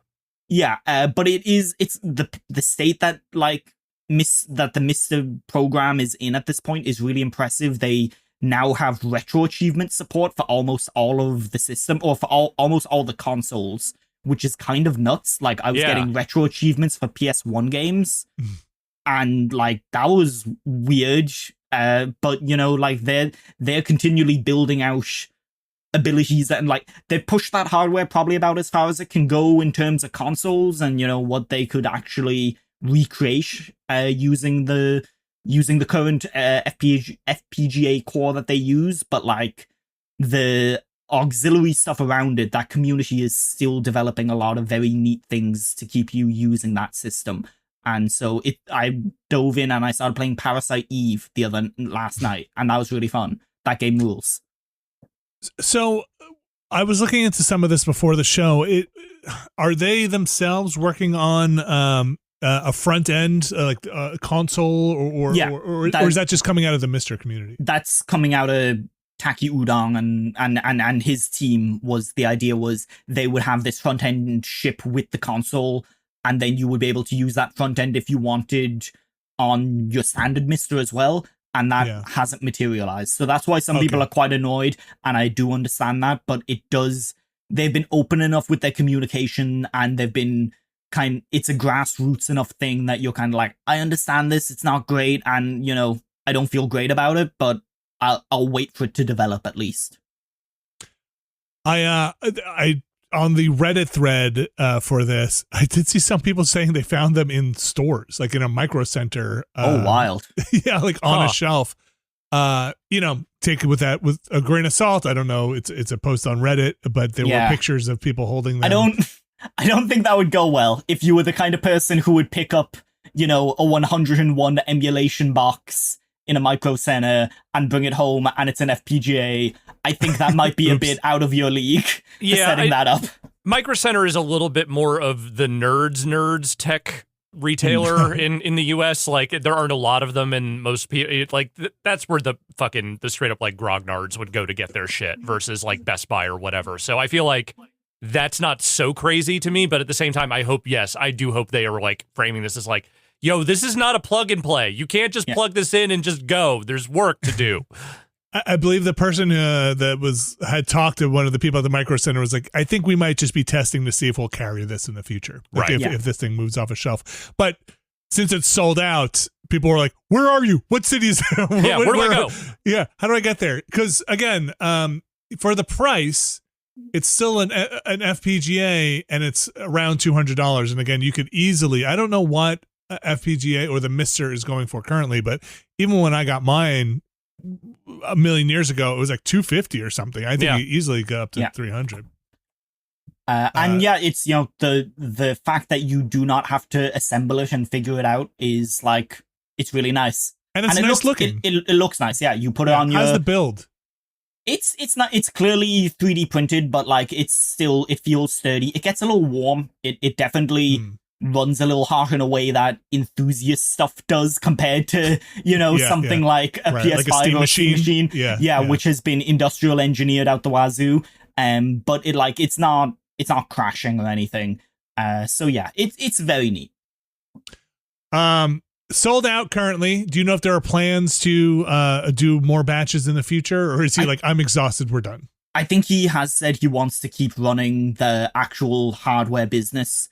At some point he was out there saying he had like soft retired from YouTube or something. So I don't know. Okay. If this is his new career, like, there's only so much I can keep up with so many scenes, and that's one of the scenes where I'm like, I'll check in every now and again, but boy, there's a lot of community stuff going on there that I can't keep up with. I just do wonder also just about, like we've said before, anything hardware related right now seems to dicey. More than a headache. That is the SuperStation FPGA. You can go look it up if you're interested and go track availability and see what's going on there. If you are so interested. Again, some of the big appeal there, just in case you're a little lost in the sauce, is it does have native ports for memory cards for PS1 and native ports for controllers for PS1 that just work. Lex, they just seem to. I haven't tested the controller port because I don't have a PS1 controller handy. I only have PS2 controllers. But yeah, the memory card slot worked, which was pretty neat. That's amazing. Yeah, that's cool. Okay. That's going to do it for the games. We're going to wrap this one up in such a way that I believe we're going to do one email. Okay. The email address here is podcast@nextlander.com, podcast@nextlander.com, podcast@nextlander.com. One email, and this comes from Mike P. Okay. Now, Mike P has a question that's on everybody's mind. Alex Navarro, it's aimed at you. Okay. Why does Alex hate Birdman? That's it. That's my question. I don't think it's a masterpiece or anything, but I didn't think it was terrible. All right. Alex, I said this to you off, but as someone who watched this in the cinema as a 13-year-old, this shit was deep as fuck. It was so impactful. I think that's part of my problem with Inarritu, who is the director and is maybe my bigger problem than actual Birdman, which is that I think a lot of his shit is very like fake deep and thoughtful and not particularly interesting. And Birdman hit me in a particular way, because I actually kind of was looking forward to that movie. I was like, I love Michael Keaton. This looks ridiculous. I bet this could be a fun little weird spectacle. The problem I have with that movie fundamentally mostly is that I don't know what the fuck it's trying to actually say. Like, it has a lot of like angry thoughts about art and expression of art and like criticism. Yeah, and young people and like not appreciating art and all that kind of stuff. But like a lot of it just kind of congeals into nothing. And I was fine with it up to the point, and then there's a big speech by like the theater critic in that movie, and I was just like, this is the most aggrieved director shit I have ever heard come from like a movie directly in a very long time. And it seemed to be aggrieved over nothing. Like, I could not really figure out what he was even really mad about, because he is a celebrated director. He is well regarded, mostly critically. Whether he should be or not is not really my argument. My point is that, like, I don't know what he was really bitching about in that movie, and I feel like a lot of it gets lost in just a lot of very showy stuff that is, like, kind of cool in the moment, but never really lands on anything. In the end, it all kind of felt like, why did I watch this? What was the point of any of this? Which is sometimes not the greatest feeling when you're watching a movie. And it's been, what, like 10 years at this point since that movie came out, maybe even slightly more. And I can't remember everything about it. It's possible I went back to it now, I might be slightly softer on it. But when I walked out of that movie, I was just like, fuck this shit. Wow. Okay. Yeah.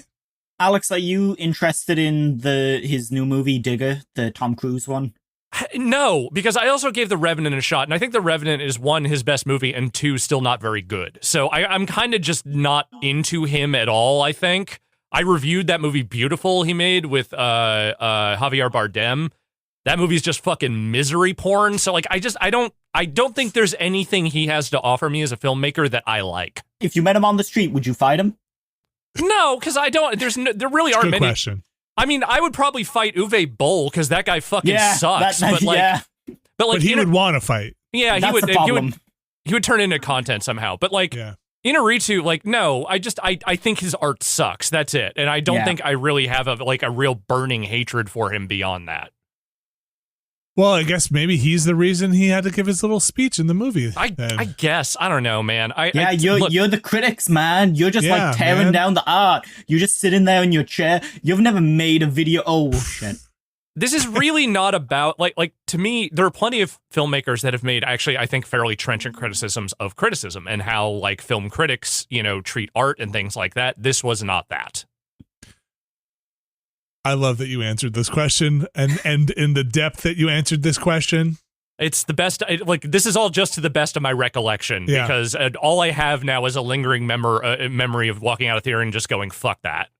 I do like that we're making a list at some point. Somebody did either in an email or on our Discord in the community said that we should do a second chances watchcast someday. I'll do it.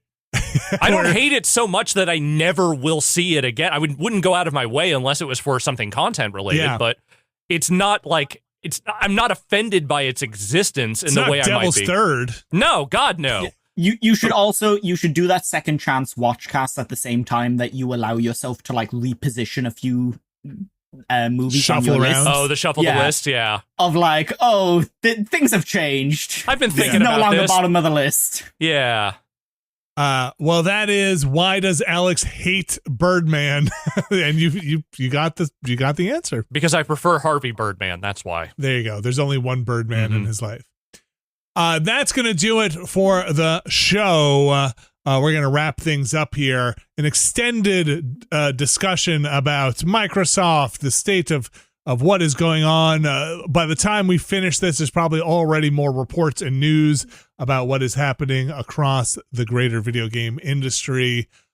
We have some stuff going on the site, like the return of the Watchcast next week, but a very special return, Alex Navarro. Yes, Abby Russell is finally getting her wish, and we are doing Twilight for the Watchcast because we need our fill-ins. And then, so that will go up on Monday.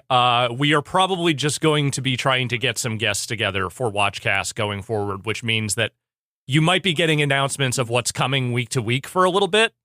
And I will try to make sure that stuff goes up on the Patreon well ahead of time so people have time to prepare for whatever the next thing is. But right now, Twilight's on the docket. Yes, and geez, it's been a bit of a podcast. I'm not even sure if we were mentioned at the top, but Brad is on family leave, and I think you did mention it this time, but we've also said it many times elsewhere. So yeah, and so he will be back when he is ready to be back. So we are going to be, playing a bit of jazz with the schedule as we kind of lock some more stuff in. We did on Monday, we played some multiplayer stuff. We played that Berglund Gnomes game, or tried it out, let's say. Yeah. We played Crash Out Crew. On Friday, we're still TBD as we figure out what is going to happen on our stream there, but we'll have something there for sure. We'll have a Planorama this week. Might be up by the time you listen to this, in fact. So a bunch of stuff going on the site. Over on the Patreon side of things, like we said, you can catch the Watchcast there first, beginning next week with Twilight. Don't want to miss that. You can get the Never Been a Better podcast, the Ramblecast. You can get the Planorama, like we just mentioned there before. Plenty of stuff over on the Patreon. Plenty of tiers there to support us. It is our number one place to have your support to keep us going. It's patreon.com/Nextlander. There is one tier on the Patreon that gets their names read on this here show, the Mysterious Benefactors tier. And I'm going to read those names for you, starting with Chris Materia, Roasted Mechanical Spider, Fix Your Heart or Die, Happy Pride Vibes, Alpha Rhythm, Infelicitous Rips, David L., Kelly F., Brian Lucier, Skywarp, Jason Grimm, John Hubbard, Thordreen, Evan Cook, Jerry Lee, Deirdre Dunquick, Pugtato, Pup is my name, hashtag Bunny Fiend, Jad Rita, Renee Tetrold. I'm going to go with that. If that is wrong, you can feel free to email me. Statics, maybe today's the day it happens.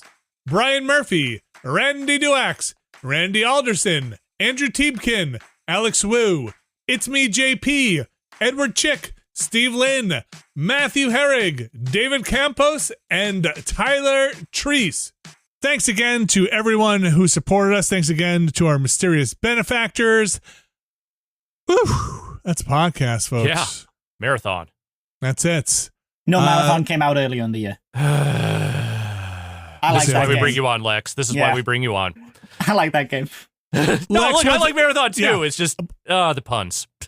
It's a very that's all we have left, Alex. Yep. Yeah, I know. Lex, once again, where can people find you if they want to keep on Lex Watch? Yeah, if you just want to find me online, I'm on Blue Sky at lexluddy.xyz. You can find all my stuff from there: Start Menu, Giant Bomb, and Gamer Guides, Shack News occasionally. I'll be at Gamescom. If you're going to Gamescom, give me a shout. Say hi. I'd love to hang out with folks and meet folks anytime. And thank you for having me on, as always. It's lovely to talk with you guys. We love having you on. Yeah. Alex Navarro, thank you very much. I will see you in the near future. Yes, you can't get rid of me yet. I'm kind of all that's left. We are bonded together.